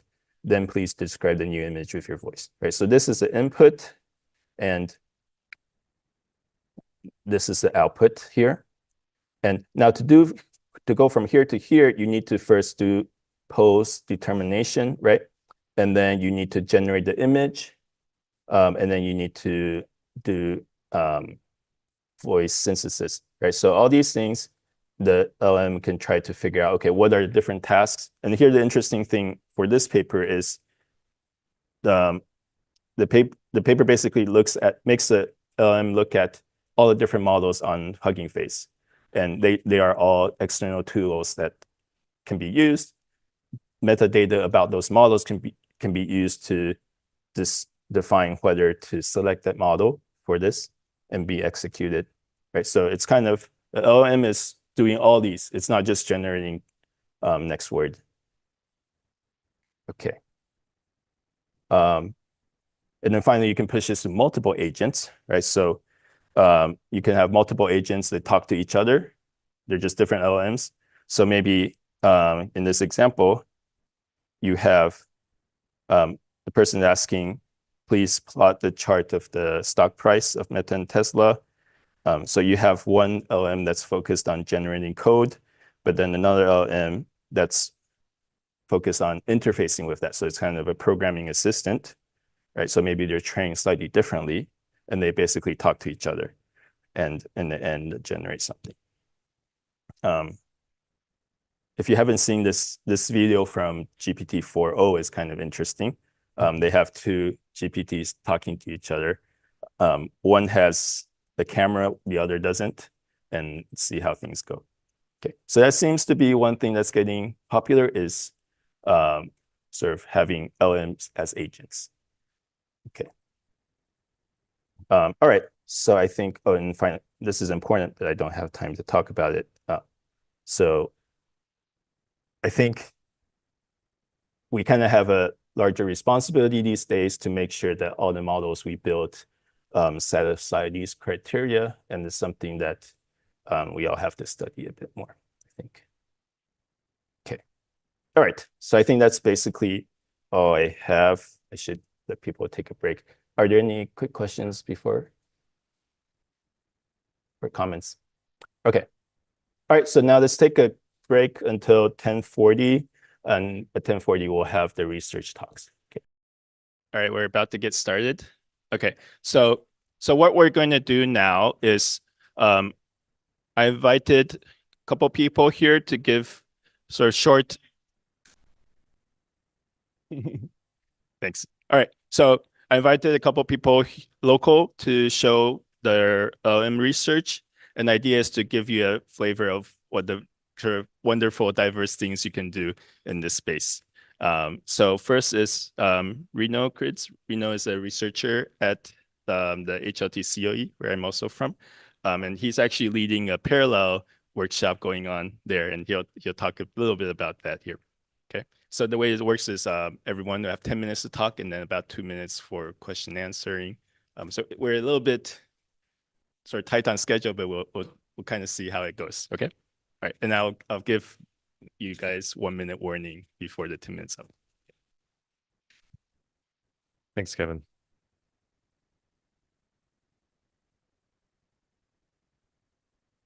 All right, so like Kevin said, I'm Reno. I'm a researcher at the COE, the secondary appointment at Hopkins, and there is a second workshop there. Okay, that's known as SCALE, and I'll talk about what that is, what the topic is this summer, and how LLMs and VLMs, which are vision language models, are relevant for SCALE. So just a quick overview of what SCALE is. It's a 10-week intensive summer workshop. It's hosted at the HLT COE. It's focused on hard topical research problems. We do this every year, and it brings together students from Hopkins, faculty from Hopkins, student and faculty from external universities, and then researchers from industry as well, to kind of all work on the same problem. So I think this year we have close to 50 participants, which is 10 more than I expected, but we're happy to have them. So this year the topic is on video-based event retrieval. So we're just trying to work on testing and improving existing capabilities of retrieval approaches on multimodal content about events. So it started this past week, and a lot of the ideas that I'll talk about are coming out of the first week of kind of pitching ideas, talking with people, and also things that we've thought about ahead of time as well. So the motivation for this task, a lot of current data sets on video retrieval are primarily in English, using professional news broadcasts, and by default, that means there's very few news sources.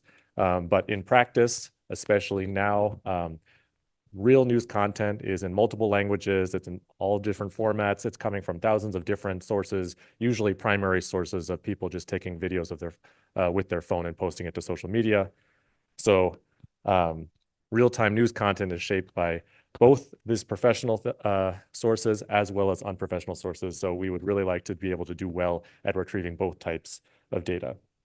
So this is the primary data that we'll be working with. I'm speeding through a lot of this, so I apologize if we won't get to everything, but the primary data set that we're using to evaluate is called Multivent, which is a data set that we've been collecting in 5 different languages, English, Chinese, Korean, Russian, and Arabic. And we have about 50 events per language with about 10 videos about each event with aligned natural text. So this example here, we have the event is some agreements between Saudi Arabia and Iran to restore their diplomatic relations. We have 10 videos about this, and we also have aligned text documents. So that's kind of our primary evaluation set. For a meaningful retrieval task, 2,400 videos is not sufficient. If you think about text IR, you usually have at least 100,000 documents to make it like somewhat similar to a practical, like looking for a needle in a gigantic haystack of documents. So that's what we want to do here for vision as well. If we look at the queries as well, the initial queries were just the descriptions from the video. We have done some adjustment of these, both with large language models and through manual evaluation to get roughly 48 kind of high-level keyword queries that apply to multiple events, 127 base event queries that we're providing day 1, and halfway we'll provide the rest of the base event queries. So pretty much we're trying to avoid overfitting to the test set, which IR systems have a tendency to be able to kind of really probe and not cheat, but it's kind of close to cheating. And we've had a lot of feedback from our text IR experts as well to say this is probably a good way to do it. And we're also holding out one event type that we'll release halfway through the workshop. But as I said, this isn't enough data. So luckily, there is a lot of recent interest in multimodal vision text tasks. So a recent data set called InternVid has come out in the past few months. That's over 10 million videos from all the languages that we care about, plus a few more. And a lot of these cover the categories that we're talking about. They're not explicitly about events, but if we look at them in practice, there are a decent amount of event-based content in here. So it's definitely a reasonable distractor set. So we did not take this full 10 million videos. A lot of them are longer than 5 minutes, and we estimated that it would be about 100 terabytes of space. So we don't have quite that amount of space on the COE grid. Our servers are pretty good, but we kind of decided to take roughly 100,000 as distractors, and we also wrote roughly 500 queries across a small subset of InternVid to kind of use so that we're not overfitting to multivent and not kind of like the retrieval mechanisms that we're trying to build are not saying these are multivent videos, these are InternVid videos, and kind of just distinguishing between the domains. And then as training, we also have a separate set of 100,000 videos, an additional set of 538 queries from InternVid. And this is where we're giving the participants all the metadata that they can use, as well as the titles, and also giving the direct video IDs for direct error analysis. So the sub-teams, I'll go really quick, hopefully. We have 4 main sub-teams. The one largest team is the vision team. So there's a lot of different projects that are being involved there. I'll just say a couple of them. We're working on improving frame selection from these videos, exploring multimodal information extraction, so pulling out specific aspects of these events that appear in the videos, and then building fusion models so they incorporate all the modalities, so vision, speech, text within the video, and any kind of text metadata we have. The second team is combining OCR and ASR. So this is a lot of the non-text ancillary tasks, but they're still very interesting. And some of the things here are detecting OCR-specific scene changes, leveraging outputs from other modalities as additional context to improve speech, and exploring sound event classification. The text team, we have a lot of text IR expertise, and this is a retrieval task, so we definitely care a lot about how well any kind of thing that we could put into a text model does. And we also want to try to improve translations on this very short and noisy OCR and ASR, because current models do not do very well. I can show you lots of examples, but they're pretty bad. And then finally, the team that I'm leading is the infrastructure team. So it's kind of focused on any kind of cross-cutting concerns about the data and evaluation. We have a nice website interface that kind of allows you to look at the leaderboard and submit to this leaderboard and view how well your models and modalities are doing compared to others.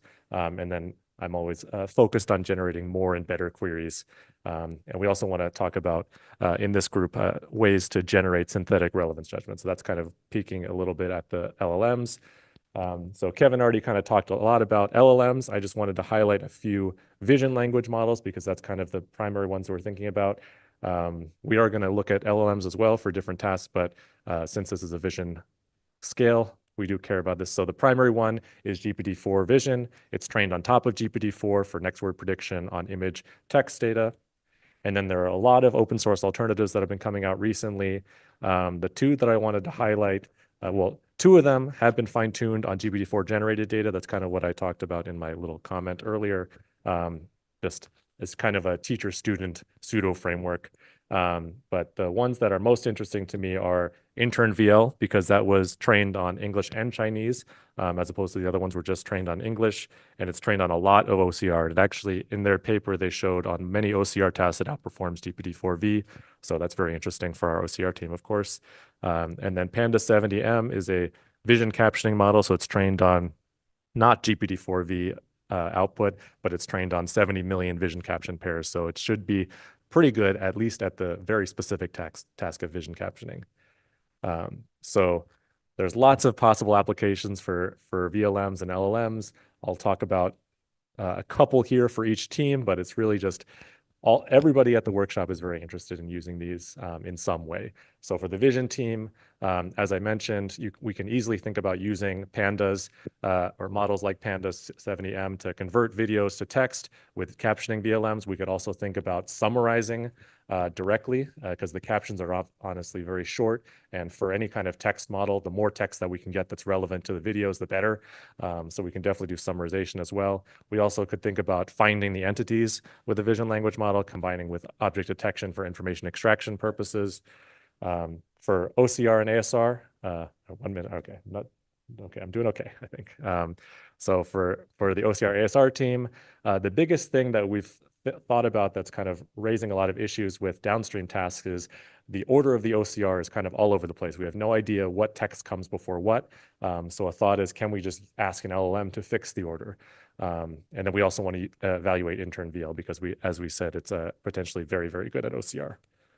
For text retrieval, we're thinking about fine-tuning MT-specific LLMs that have come out of Hopkins recently called ALMA to improve on translation of very short informal text. And we also want to leverage any kind of generated text from other teams as well. And then the infrastructure team, as I kind of mentioned, we want to ask VLMs to write queries given these video keyframes. And we also want to try to leverage VLMs for synthetic relevance judgments. It has shown to be pretty good on the text IR side, although recently, I've heard that NIST has had trouble replicating that, but it's still interesting to see. So just two quick examples. This is kind of just looking at entity extraction and grounding. So these are a couple of the images. We can do some object detection, and then we can caption the image either with a longer text from Lava or very short, just saying, pull out the entities and write a quick phrase about them. They are a little bit out of order. Donald Trump is down here, of course, but and then we can try to ground these phrases after doing object detection and captioning using this other thing. So Kate Sanders has been working on this, and it's pretty interesting. And then finally, this is just kind of our initial approach for query generation. So this is without the description using Lava. It honestly looks pretty good. It's a little bit general, but it's not too bad. And if we add in the description, we can see it's starting to actually put a little bit more specifics here. Like we know it's about NASA, so we can talk about NASA here. So this is very qualitative. I'm happy to start looking at these more. I've been staring at queries for months at this point, so I think I have a pretty good sense of what we're looking for here. But at a high level, these look pretty good. So I'm happy to start looking at these. So takeaways, this is the task of event retrieval and understanding is currently pretty underexplored for non-text and non-English domains. So to begin to address this, Scale 24 is exploring video retrieval on event-based content, and every team, and honestly, probably most individuals at Scale even, will be leveraging or testing LLMs or VLMs in some way. The final readout, just kind of as a nice little ad, is on August 6th at the COE. It's open, so feel free to attend. And this is my contact. So, thanks. So Shin is a PhD student here at Hopkins. She's also in the sign language team, and she'll talk about machine translation. Yeah.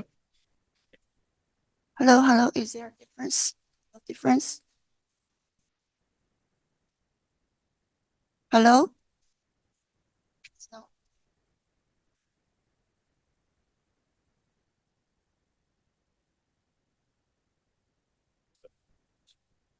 Go ahead. Oh, it's working? Okay. It's working. All right, so take it away. Thank you, Kevin. So in this very short talk, I'll talk about a very specific application of large language model, which is machine translation. And this is actually our last year's work, and it appeared at the WMT. It's a conference on machine translation. Okay, so for machine translation, it's a basically the task of translating one source language to a target language. And before large language model appeared, people use a transformer for most of the time for machine translation task, and they achieved SOTA results on transformer-based model. Actually, most large language models are based on transformers, so same. Okay. There are many evaluation metrics for machine translation. And so there are mainly two branches, which was first utilizing on the left, like untrained models. So you don't need to pre-train a model to, embed the source or target sentence, the reference or your target sentence. And on the right branch, you are utilizing the pre-trained model. So in this talk, we'll evaluate our model based on two metrics. One is blue on the leftmost. So it's based on n-gram matching between the reference sentence and also our target sentence.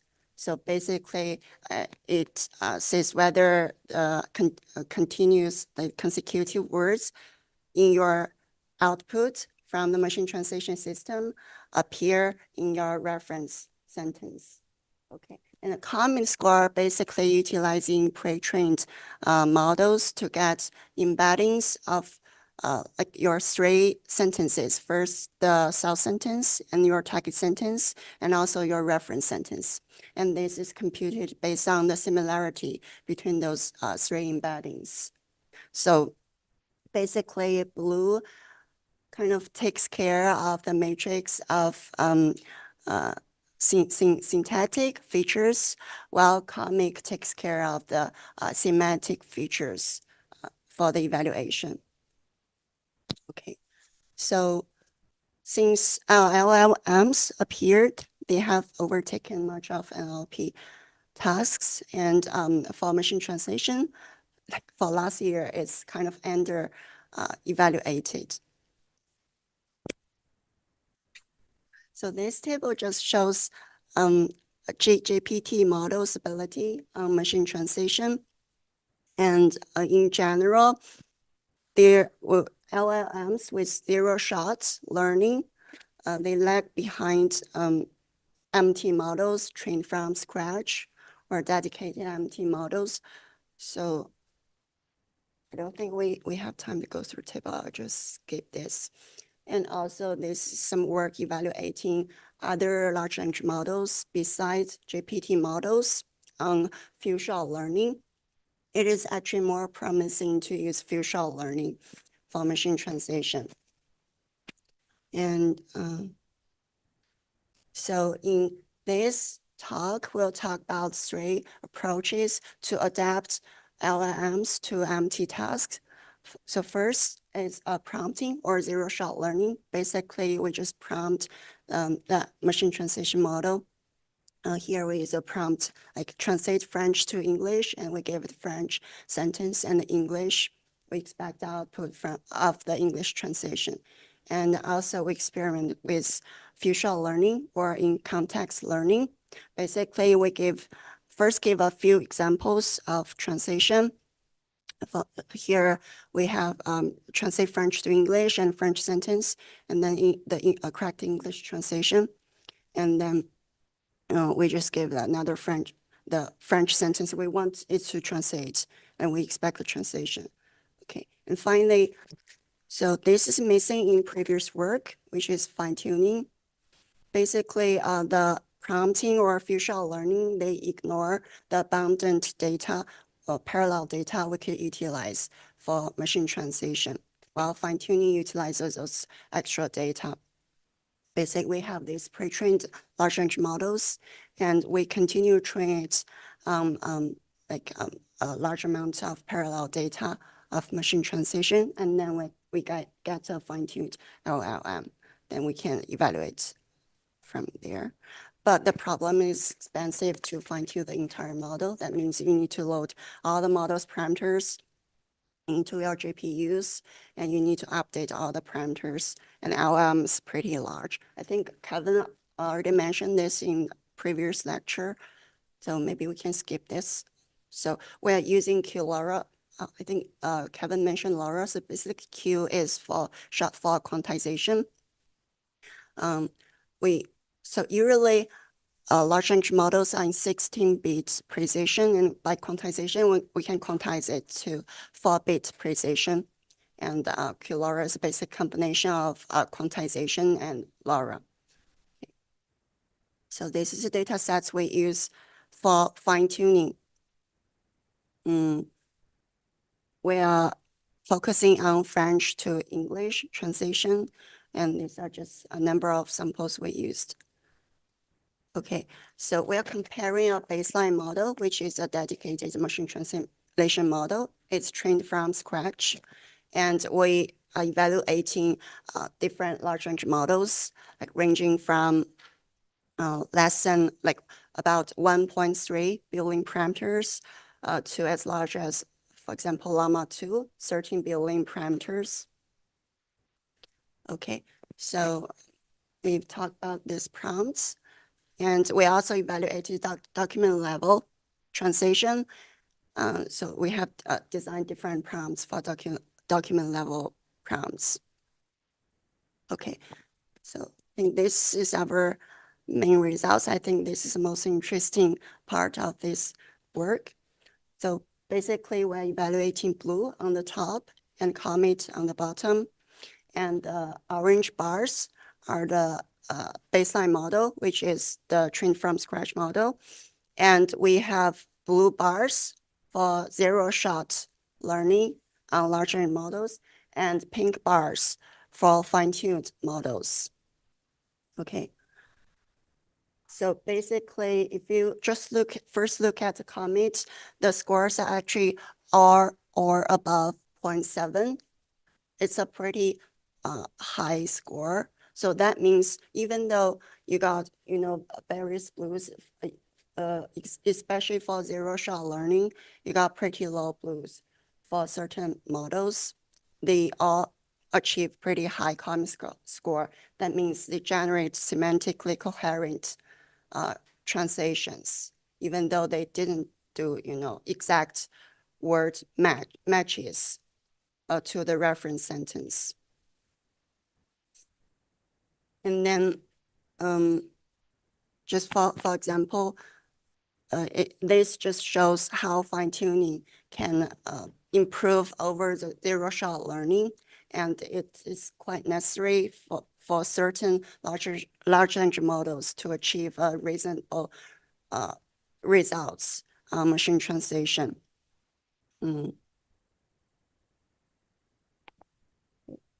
And if you compare all the models to the baseline models, actually, most of them, especially with zero-shot learning, they underperform the baseline model. But there's an exception, that is Llama 2. I think by the time we had this paper, there's no Llama 3. I think maybe Llama 3 can do even better than this. Okay. So we tried models, those large language models pre-trained on English-centric data or multilingual data. And so on the left, it's English-centric, on the right is multilingual-centric, multilingual data. So we didn't observe a difference between those models. 1 minute. Okay, I'll just skip this. So I think these results are also interesting. So this is some document level translation. And overall, those models perform bad using just zero-shot learning for this long inputs. But still, Llama 2, they maintain a good performance on long inputs. I'll skip this. Maybe let me see. Okay, this table is just showing how QLoRa can save both the time and GPUs to achieve an equal performance with a model without QLoRa. Okay, I think I'm out of time. And do we have time for QA? Yeah. Yes, please.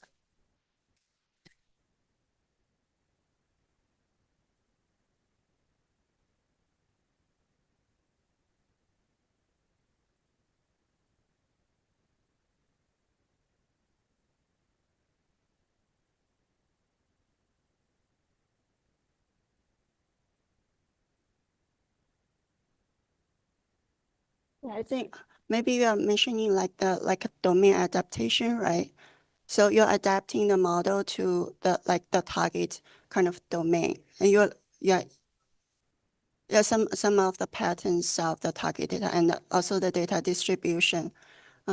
Without fine tuning, the LMs can still generate understandable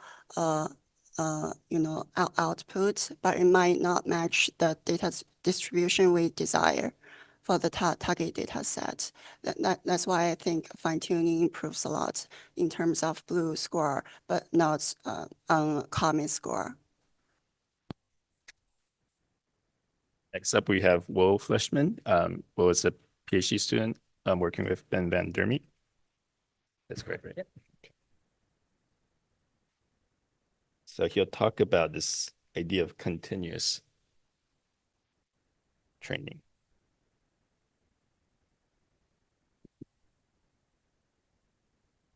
All right, thanks for having me. My name is Will. This research was done with a couple other students, Aleem and Mark, and my advisor, Ben. So just a recap of the LLM development process. So this first step is the pre-training. You have a massive unlabeled data set. So Llama 3 from Meta, for example, 15 trillion tokens. So an incredible amount of data. And you're just training for this next token prediction. So there's no like emergent, or there's no specific capability you're looking for except the ability to reproduce this text. And the output of this phase is a pre-trained model. It's generally released to the public in the case of open source development organizations like Llama 3. If you pull that down from a repository, that would be the pre-trained version. Okay, the next step, I only called alignment because Kevin put that in his slides and I wanted to be consistent. So it's funny that he doesn't like that term.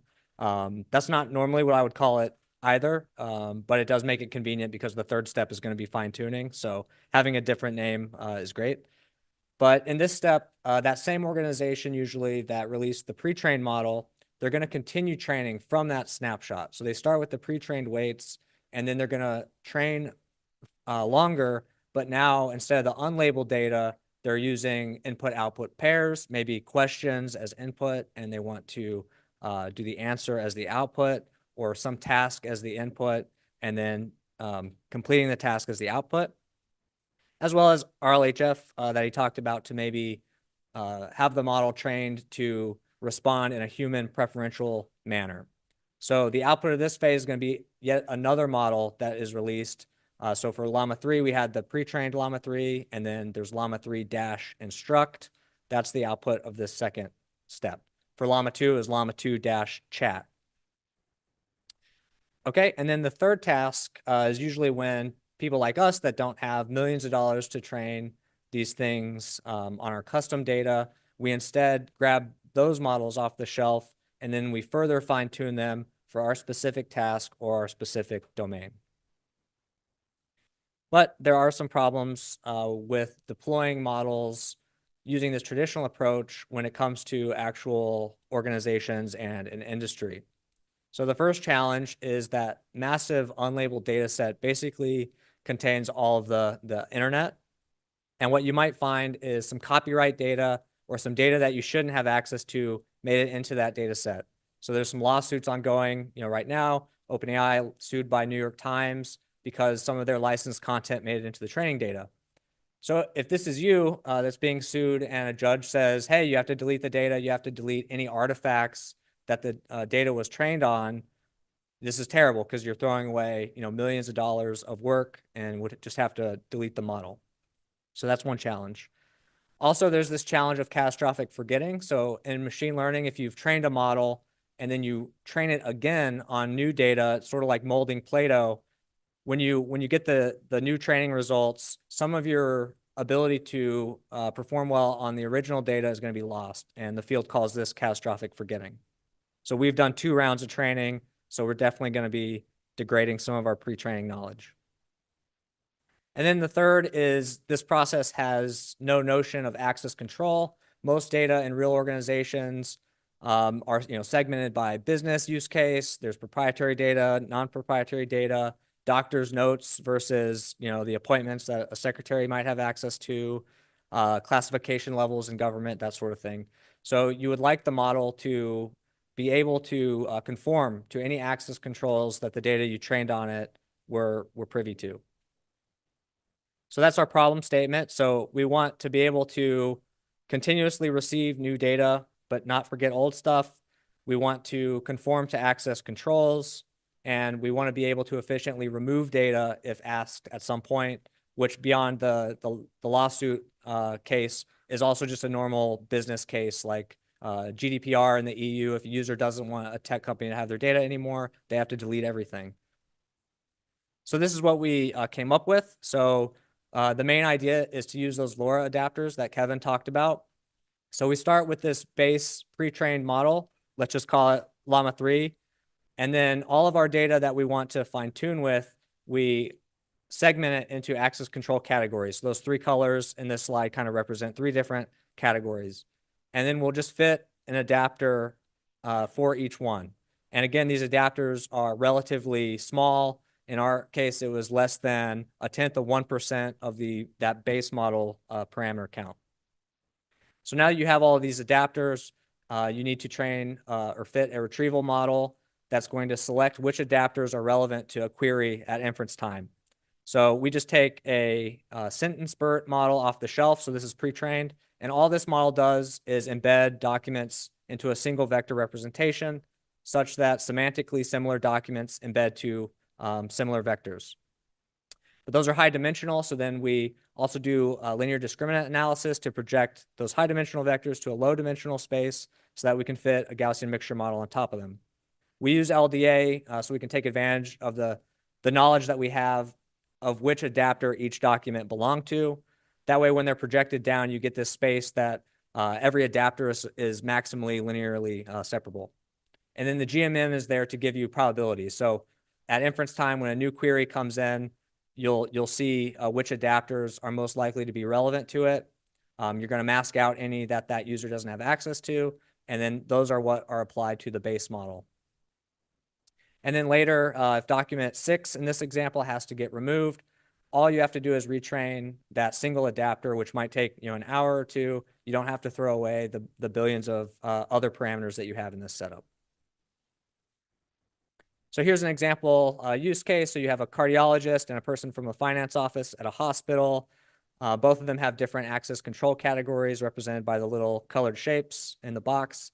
And both of them are asking the model the same question. How much does the average cardiac visit cost? Now, we have several different adapters here: billing information, appointment notes, patient records, etc. The cardiologist has access to a different set than the person in the finance office, which you would expect. So those get masked according to access control category. You get the distribution from the GMM. And so the cardiologist's response is being mostly informed by patient records, appointment notes, billing information, whereas the finance person is mostly informed by payroll. Those relevant adapters get combined and applied to the base model, and then what you're effectively getting is a customized response to the user's question based on what they have access to. And then in the paper, we show results for sort of those three, the three characteristics that we were after. So these are all perplexity, so lower numbers are better. So if we, and these are 4 modern large language models. If we try to recreate a document when we don't have access to the adapter that use that document in training, you see really bad perplexities. With access, they're good. For the middle graph, that's the catastrophic forgetting experiment. So when you have these adapters laying around, you can always retrieve adapters from years ago and get the same performance. But if you do these other additional 2 fine-tuning strategies that are common, you're going to forget over time as you retrain. And then if you purge a document from adapter, again, your performance is going to fall off the cliff.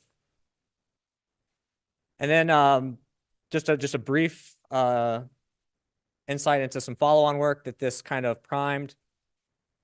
Training on all those unlabeled domains can break down instruction tuning. So it's sort of an open question. Well, how would we get this to work really well if we want to do like question answering on all of this unlabeled data? And so the next project that I did was this readapt thing, where you isolate instruction tuning by taking the difference between instruction tuned models weights and the pre-trained models weights.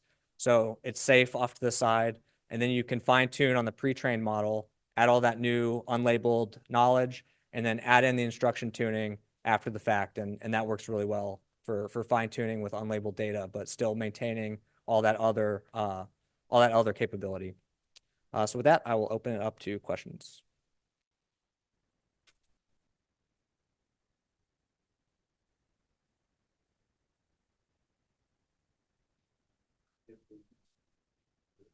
So you have different answers for the same query given your access.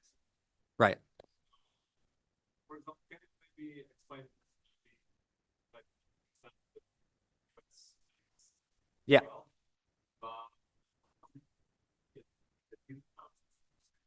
Right. Yeah. So a cardiologist, the doctor and the patient, there's going to be like doctor-patient confidentiality. So when the doctor takes notes about what happened in the appointment, or if it was a psychiatrist, the same thing. The person that's in the finance office or some admin building, they can't access that information. It's private to only the doctor. And so if the doctor has been taking these notes diligently over years and wanted them included in the model, only that doctor can have access to outputs of the model that were informed by their notes. And so they're getting different responses because the model has access to different information.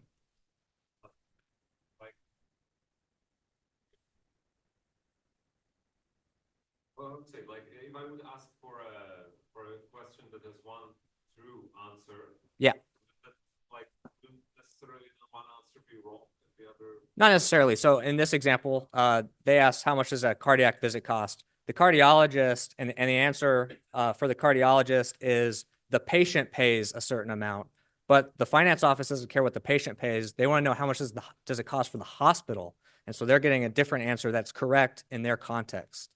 But this is a contrived example. If they both ask a question and they both have access to the relevant data, the answer could be the same. And then also often, if I'm a person that's just interested in, one of these categories and another person is interested in a different category, we're normally not going to be asking the same questions anyway. So this is just kind of a cute example to demonstrate that you might have the same query being asked from two different contexts based on what data those two different user roles have, and you would get a different response. Yep. That's a good question, though. Yep.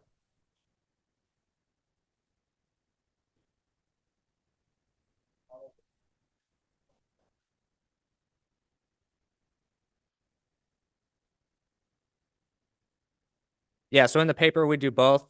So what's shown here is just, this is the diff. So it's going to be a 7 billion parameter difference. We did show in the paper that if you look at the spectrum of that difference, it can be represented really well at low rank.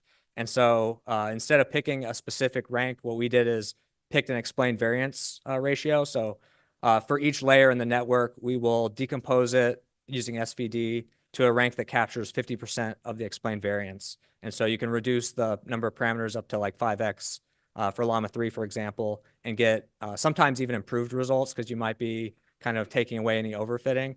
But if you're just going to apply the readapter after the fact, it's not necessarily important that you went down to a low rank. But if you then use readapt for adapter swap, where you're keeping all of these around, then you would want the lower rank. Yeah. Yeah. Great question. Thanks. Hi, I'm Andrew, and I'll be presenting our work on benchmarking LLM performance on analogical reasoning. So I'll start off by introducing the definition of an analogy we employed, I guess, in our project. And so we're using the structure mapping theory developed by Gentner in Yes. Okay. Yeah. So yeah, we're using the structure mapping theory, and essentially that's just saying that analogy is an assertion that a relational structure that normally applies in one domain can be applied in another domain. And so what does that actually mean? So as an example, let's consider the analogy, basically the atom is like the solar system. And so in the original paper, they sort of lay out all the relational structures in both. And so, an atom has a nucleus that attracts electrons, and a solar system as well has the sun, which attracts planets. The nucleus is larger than the electrons, the sun is larger than the planets, so on and so forth. And so because of all these relational structures that are similar, you can say that this is by definition an analogy. And so one question that you might be having is, why should we study analogical reasoning? What makes it useful? So in humans, analogical reasoning can help generate new ideas. And so the example I'll give here is, for instance, the structure of biological neurons really inspired the design of artificial neurons and neural networks. And so you can see that, a lot of new ideas can really come from analogies. And the second thing is that, analogical reasoning can help convey ideas that might be difficult to describe. So for instance, when Isaac Newton was asked, how he was able to make his scientific discoveries, he described it as, standing on the shoulder of giants. And this is evidently a pretty good analogy because it's ended up on Google Scholar. So the research question that we wanted to explore in our paper was, are LLMs, if analogical reasoning is so useful in humans, are LLMs capable of doing the same thing? And so the two research questions, sub-questions really, that we ended up posing are, are novel/creative analogies more challenging for LLMs to identify? And can LLMs find analogies between long-lasting experiences? And what we really mean by a long-lasting experience is if you consider the example, obtaining a PhD is like running a marathon. Both of these, the source and target domains, entail somewhat long experiences. So a marathon is already a pretty long experience. Obtaining a PhD is a much longer experience. And so because of the relational structures that are similar between either domain, we can say that this is, a fair analogy. So to answer our research questions, we needed analogies between pairs of creative and narratively rich stories. And so the way we went about collecting this data was we asked human annotators to collect 340 pairs of analogous single sentence stories, seed stories. And so as an example of some of this, we have this table where in each row, sentence A is analogous to sentence B. And so we did this 340 times. And to ensure that our analogies were creative, we asked, we gave human annotators a story, and then we asked that the second story that they came up with had to include 3 random words. We also instructed annotators to avoid semantic or token overlap because these might count as potential shortcuts that LLMs might be looking at instead of the actual relational structures. And so the second thing we also looked at was, or we tried to do to really get at the narrative richness, was we expanded each of these seed stories to different lengths. So we expanded that, we prompted GPT-4 to extend them to 10 sentence and then 30 sentence lengths to have a variation in, I guess, the length of these stories. So I'll talk about the tasks that we did. So the primary task that we'll be looking at in this presentation is this multiple choice setting where, given a target story, we want to find, the correct analogous story from a set of possible candidates. And so in this example, you have the target story, which is, or seed story, which is, you can't pour from an empty cup. And among these 4 candidates, the right solution is a fallen tree cannot provide shade. We also repeat this for each of the longer settings. So again, we had a 10 sentence setting and a 30 sentence setting. And so we did the same, we had the same setup for each of those settings. So to answer, our central question, can LLMs perform analogical reasoning? We have a table where we just tried a bunch of different models. So we tried, I think, both open source and private models, like proprietary models like OpenAI's GPT-4. We also looked at each of our length settings, the original seed stories, the 10 sentence setting, the 30 sentence setting, and then we reported the accuracies of each of these models on this multiple choice test that we have. And so the conclusion that we came to is that, there's a wide variation of performance in LLM ability. So GPT-4 is able to get, roughly 89% accuracy, which is good, but other open source state-of-the-art models, or state-of-the-art at the time models, such as Llama 2 chat, got significantly worse results. And none of these models are really able to match human performance in just the seed setting. And so here we have relatively decent performance, at least on some models. But once we extend, once we look at the 30 sentence setting, we notice that the performance drops significantly for all of the language models. And I guess human performance also drops somewhat, but not as much as a lot of these language models. And in a lot of these language models, the performance almost goes to trivial. So in the multiple choice setting, because there's 4 solutions, the trivial accuracy would be like 1 in 4, so 25%. So a lot of these models are performing basically at random guess. And so just to display that information in a different way, so to answer the question of how does story length affect performance, on the right here, we have a graph of basically the performance of these different models at the different lengths. And we can see that human performance actually levels off between the 10 and 30 sentence setting, so it doesn't keep decreasing, but all the models that we tested did experience a decrease in performance. We also wanted to pose the question of whether model scale improves performance. So as you probably know, if you increase the model size, it's more complex and it's better able to perform these reasoning tasks. So we can see that scale does. So we looked at each of these model families here. So Llama, X1, Tulu, they all have models of varying parameters ranging from a few billion to like hundreds of billion in size. And so looking at this, we can see that in the single sentence setting, the the model performance does improve with scale. But once we increase to the 30 sentence setting, so once we basically extend the stories for a lot of sentences, we see that scale really doesn't afford that much of an improvement in performance.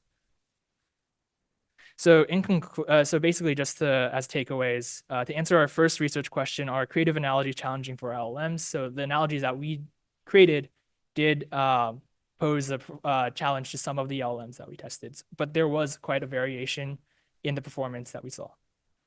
And then to answer our second research question, can LLMs find analogies between long-lasting experiences?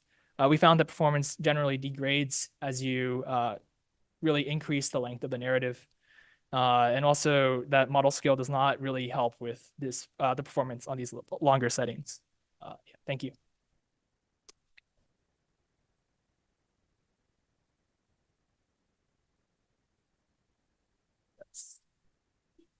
Thank you. I assume for like applications, you wouldn't be having it take a multiple choice test. So like where could this research be useful? Right. So we are considering the setting where what we actually originally set out to do in this paper was have this almost like analogical retrieval setting. So instead of having like a multiple choice between, you're given the story, you're tasked with finding the correct story from, 4 candidates. We wanted to try like hundreds of candidates. And that's, I think, more akin to almost like case-based reasoning where, you're trying to see like based on prior experiences, what might help you with like a current situation or something. And so we tried that task and it like failed miserably. Like the performance is basically trivial, even for like GPT-4. So that's why we to have meaningful results, we scaled it back down to this multiple choice setting. But these results are also in our paper if you're interested in seeing it.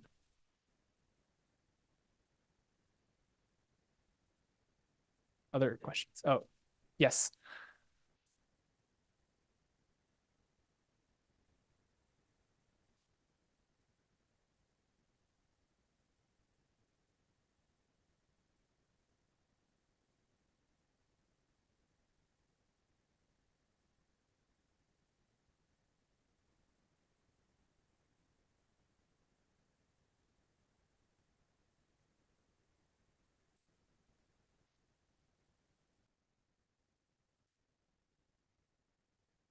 So that's a great question. This is a question we also had as well. So the way we ended up testing for this was we basically took the the longer stories, and then we asked if we asked like the state of the art, like GPT-4, if the shorter story still entailed from the longer story. And so I think large language models are sort of understood to solve the textual entailment task. And so when we fed these when we did set up the task, so it was like a textual entailment problem between this seed story and the longer extended stories, we got like accuracy, I think in like the upper 90s. I don't remember the number off the top of my head, but this is also in the paper as well. So Rafa is also a PhD student here working with Nick Andrews. He's going to talk about machine-generated text. Great. Can you all hear me? Great. So I'm Rafael, and I'm going to be talking about our work on detecting machine-generated text using stylistic representations. So to start by motivating the problem, imagine that you're a conference area share and you task a group to review a paper. Now, the problem in 2024 is that some of these reviews may be machine generated. And so really the question is, how can you detect these?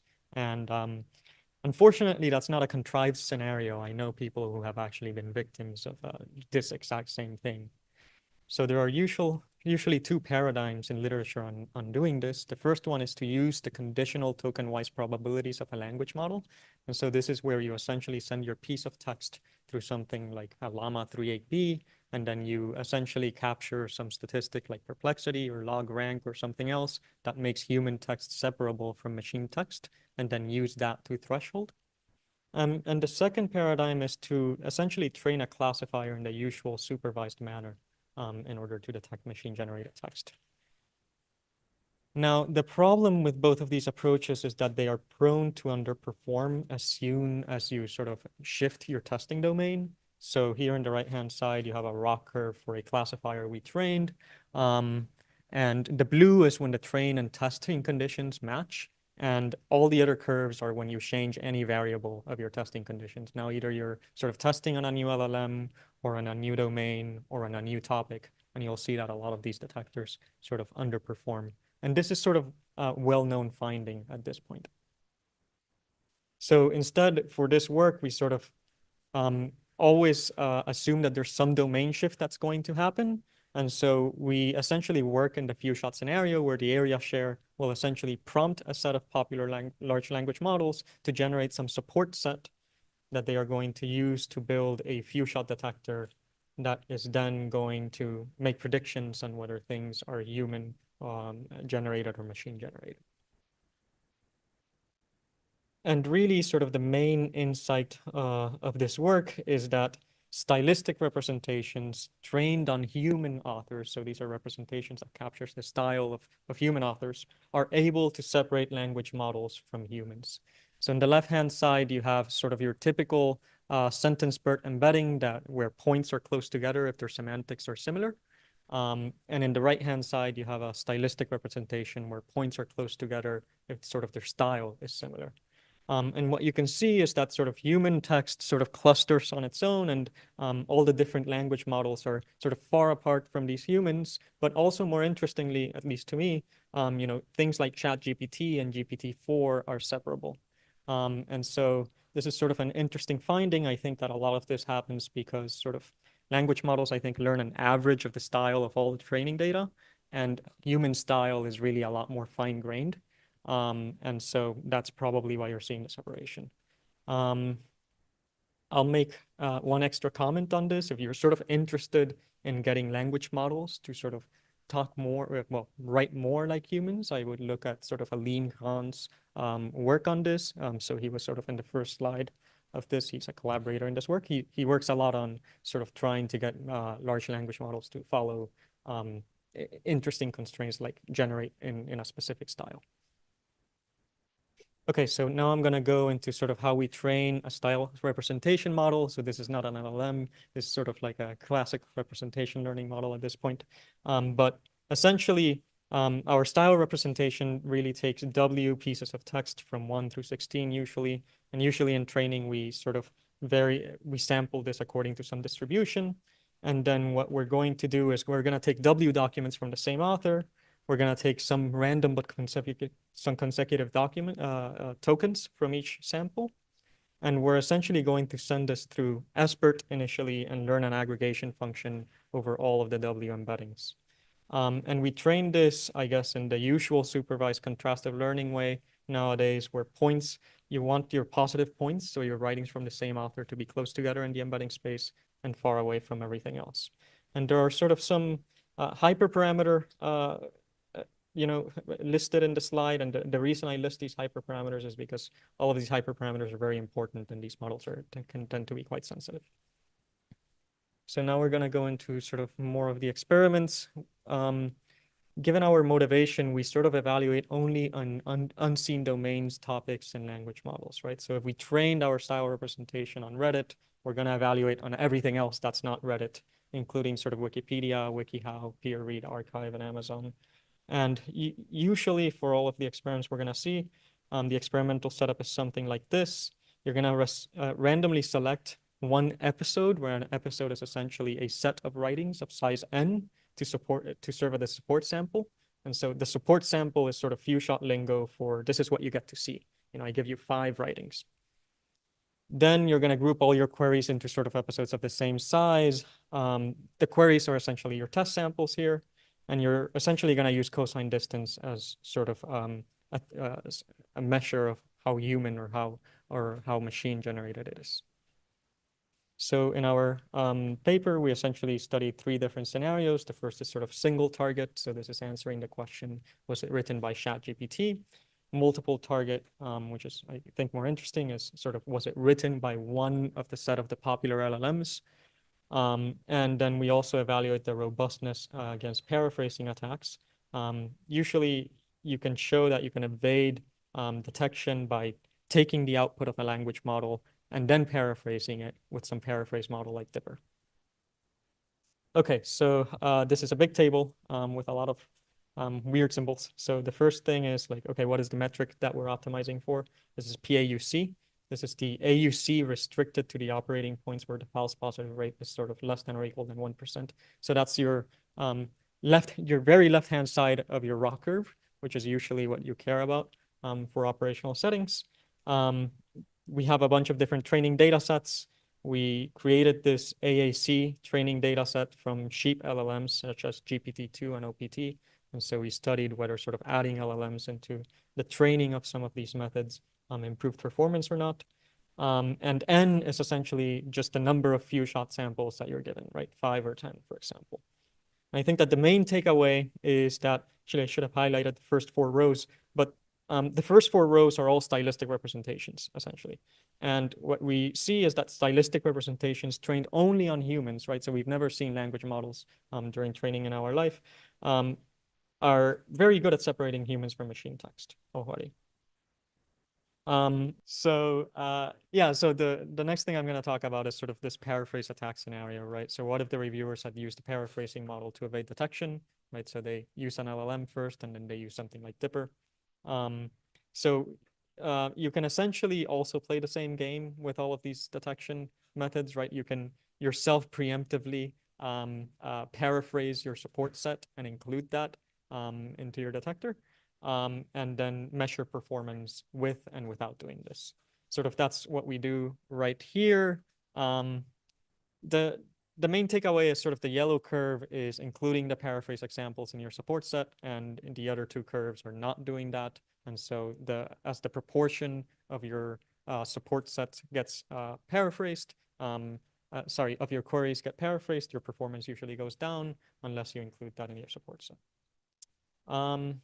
And yeah, I think that's it. So to conclude, really the main thing is sort of the few shot aspect of it, and also the fact that stylistic representations are actually quite good at detecting machine versus human.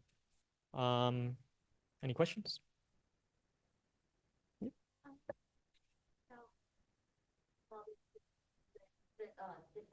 Generated text, like sometimes falsely flagging with things written by non-fluent speakers of languages, of like the languages that they're writing in as machine generated. Is that like something that you've been testing for specifically, or?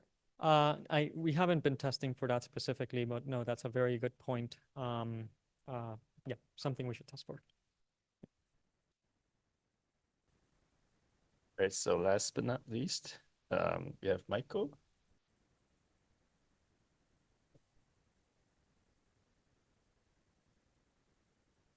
So Michael works with Andreas, and he's actually from the hardware world, so I think this will be interesting.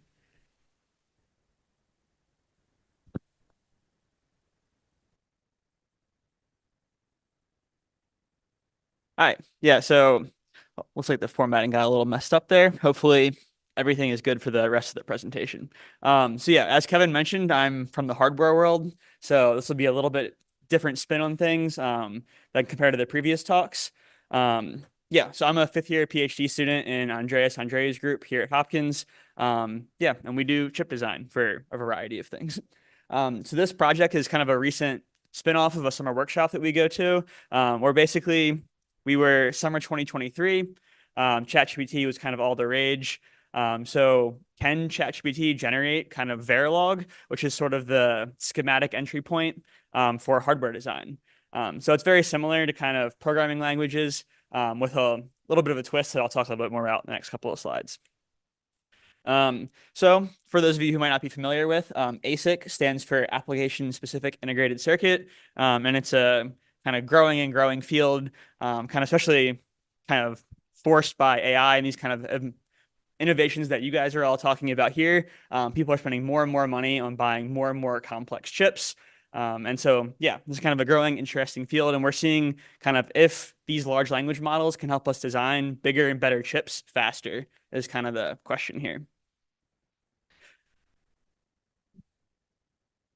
So roughly, this is kind of on the left, like a pipeline, or if you will, of the hardware design phase. So you start out with a concept of our idea, maybe like a rough block diagram, kind of what your inputs, what your outputs are, what kind of the architecture looks like at a rough level. Then you go into kind of this key step here is the functional and logic design. So if you're familiar with kind of basic electronics, you might have drawn resistors and capacitors on a schematic type of a thing.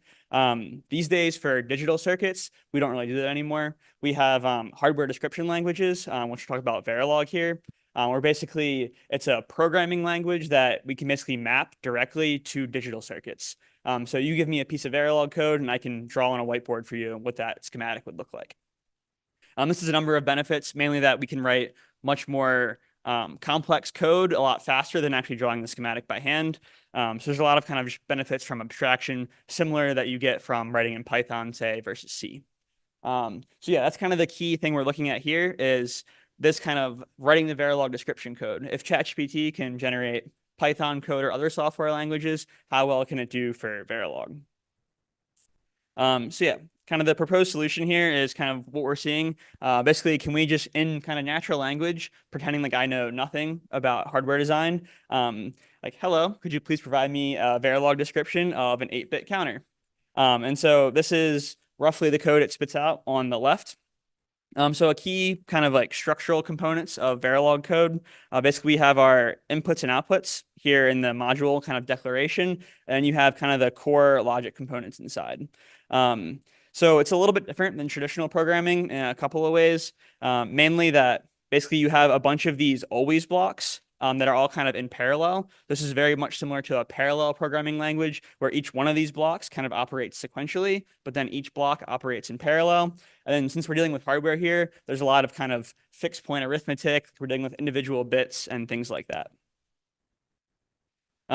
So kind of being sort of neuromorphic engineers, we also decided to kind of challenge ChatGPT, if you will, by trying to design basically spiking neural network accelerators.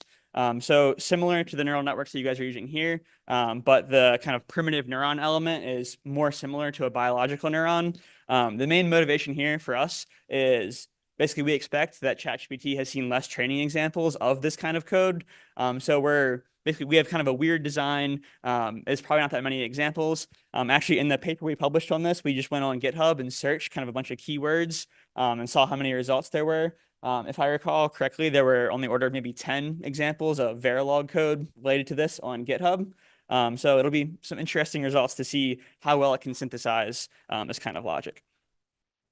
Yeah, so just kind of, again, mentioning spiking neural network. Main motivation here is that it's a relatively unique system for ChatGPT to deal with. So kind of the uniqueness of the design and the uniqueness of the kind of desired output language. Yeah, so let's see kind of how that all performs. So this is kind of basically the rest of the slides kind of going just through this kind of primitive neuron. So what we're designing here is a leaky, integrate, and fire neuron. Which basically all that means is kind of a continuous time system. Basically, you get 1-bit inputs that are kind of coming in time. And as you get that, you increment kind of a local counter variable. And then once that counter reaches a certain threshold, you then generate an output spike that goes off onto other neurons in the network. So kind of starting off in the top left, can you write me a Verilog module for a spiking, leaky, integrate, and fire neuron? Please include a multi-bit current input and a refractory period. So this is kind of if you take any kind of computational neuroscience class, this is kind of the first type of model you'll learn about. But yeah, so then ChatGPT goes right ahead. Sure, I'll give you a basic model. Has a little description that's not super important. And then it spits out some Verilog code that at first glance, it looks very good. Like it would probably take me on the order of half an hour to write all of this, to think about it and kind of generate basically all the lines, generate the structure and kind of get it all set up. So now kind of we have this code that like I said, at first glance, looks good. Let's kind of dive into it and see how well it actually performs. So there are a couple of kind of fundamental errors. I kind of broke it into syntax errors and logic errors, where syntax errors would be the kind of thing that you throw this into your compiler, basically, and the compiler says, hey, this code's wrong. I'm not going to deal with this.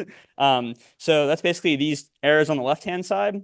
So basically the output variable here has no basically type declared, and it needs to be declared as a register. That's basically a function of how it's used down here. So all the inputs are declared as wires here. The output could have been declared as a wire, but the way that it's used down here basically requires that it be a register type. Similarly, we also have our output register that is being multiply driven. So I mentioned that these always blocks kind of operate in parallel. And so it's kind of basically the tools don't know how to handle this type of situation when you drive the same variable from two always blocks because they're operating in parallel. So then who has precedence and that kind of thing. And that all needs to be avoided basically when you're writing your hardware description language. So those are kind of the syntax errors that are kind of pretty easy to identify. And then there are also some logic errors mainly related to that counter. So we're not in Python here with 32-bit integers or floats or anything like that. We have basically 8-bit counters here, so we can count 0 to 255. That's all unsigned 8-bit counters. And so you need to handle overflow and underflow situations when we're adding and subtracting from this 8-bit counter. And so basically the way this logic works is it doesn't handle the overflow or the underflow, and so you get a lot of weird behavior. I think I have some simulations of that basically showing that here. So yeah, this is an example waveform on the bottom, basically showing the overflow case. So I'm feeding in an input current of just 100, and we're looking at the counter in this bottom waveform here. And you can basically see the counter goes from 0 to 99. So it's incrementing from 100 minus 1 due to the leak rate. So it increments to 99, then to 198, and then it all the way increments and rolls over to 0, which is kind of like, what happened? Basically, we skipped over 255, and kind of this overflow didn't really happen. We didn't even generate an output spike, and basically nothing happened. Our neuron is kind of dead in the water, if you will. So we're actually able to ask ChatGPT, hey, can you fix this error? Or hey, you have an overflow error. Can you please update the code to account for that? And so it generates the new code, and then the new waveform down below is shown correct. So sorry, I misspoke a little bit earlier. This is actually a correct waveform. In the incorrect waveform, basically you see that it increments from 198 over to whatever 255 minus 100 is. Yeah, so kind of keeping going through this.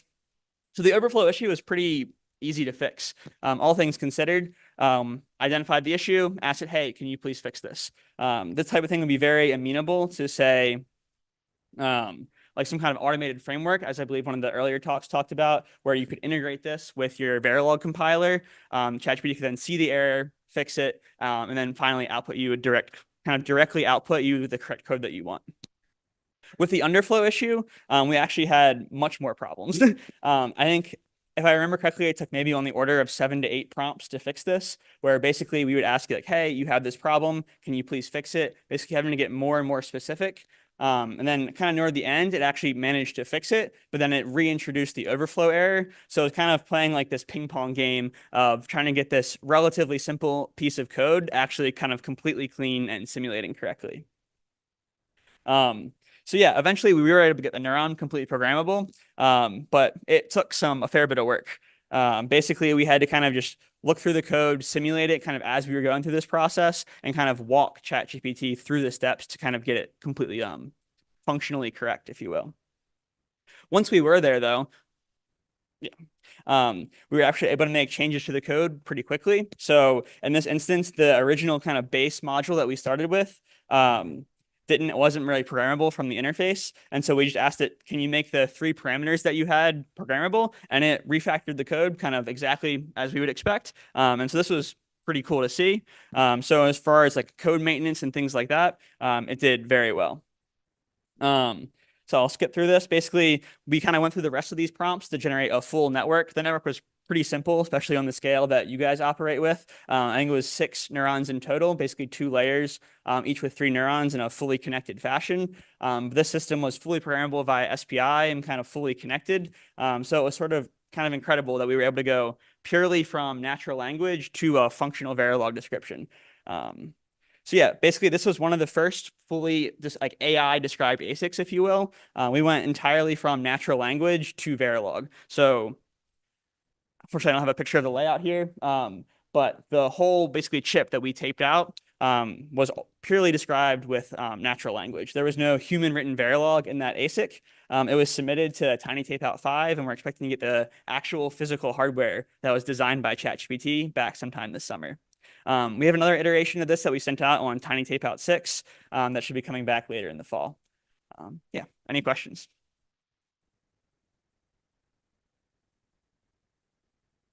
Yeah.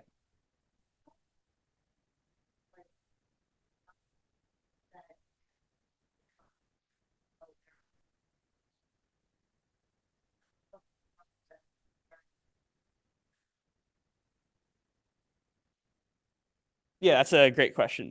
Definitely, I think in this case, it would have been faster for me to write it myself. I think this is kind of similar to what people have seen in the software side of things, like in Python. It can get kind of close. So you can ask it to generate you a module, and then use that skeleton and basically kind of fix the errors yourself. There's probably like an optimization point to where how much you rely on it to generate your code versus manually fixing the errors. That is probably more optimal. For actually fixing these errors, there were a lot of iterations that basically I looked at the code, I saw it was incorrect, and I iterated and asked it to fix it, which was relatively quick. But then I think the underflow error, for instance, I didn't notice when actually looking at the code. So I had to go all the way through kind of writing my test cases and actually simulating it to see the error. Like, oh, why is this not working? And so there was kind of a long iteration process there. All right. So that's the end of this session. Let's thank all the presenters again. Great job. Okay, so now we have a lunch break. And so lunch, and then if you want to set up your computer stuff, please come back at 1 o'clock. From 1 o'clock to 1:30, Dan will be around, right, at Malone for helping people out. And then at 1:30, we will start the lab section. So just to note, we'll be meeting at Malone Hall, so not here. So next door. Before I end, Paula, is there anything you want to announce? That it seems that the Levering cafeterias are not open, so we have like other options. We have our house, the one that Sanjeev was mentioning is like a 10-minute walk, or go to the other side. We have Bird in Hand and other cafeterias. Just like go straight that way, right? And you will find the cafeteria. They are outside the campus. You have to cross the street, and you will find Barnes & Noble on the left side, and you will find Bird in Hand on the other side. And what is the name of the other Cajun or something like that? Cajun, that is Korean food. And you will find Chipotle. I don't like that, but anyway, everyone has its own opinion about that. Okay, so let's reconvene at Malone 122. So it's gonna be a different room, okay? Look for Malone 122. It's just 2 buildings from here, okay? Malone 122, okay? Okay, cool. Okay, so see you later. Where is my list? So there are some folders over there for the summer school students. You can take one, okay? Look for your name, okay? There are some folders with information there, okay? Oh, okay, thank you.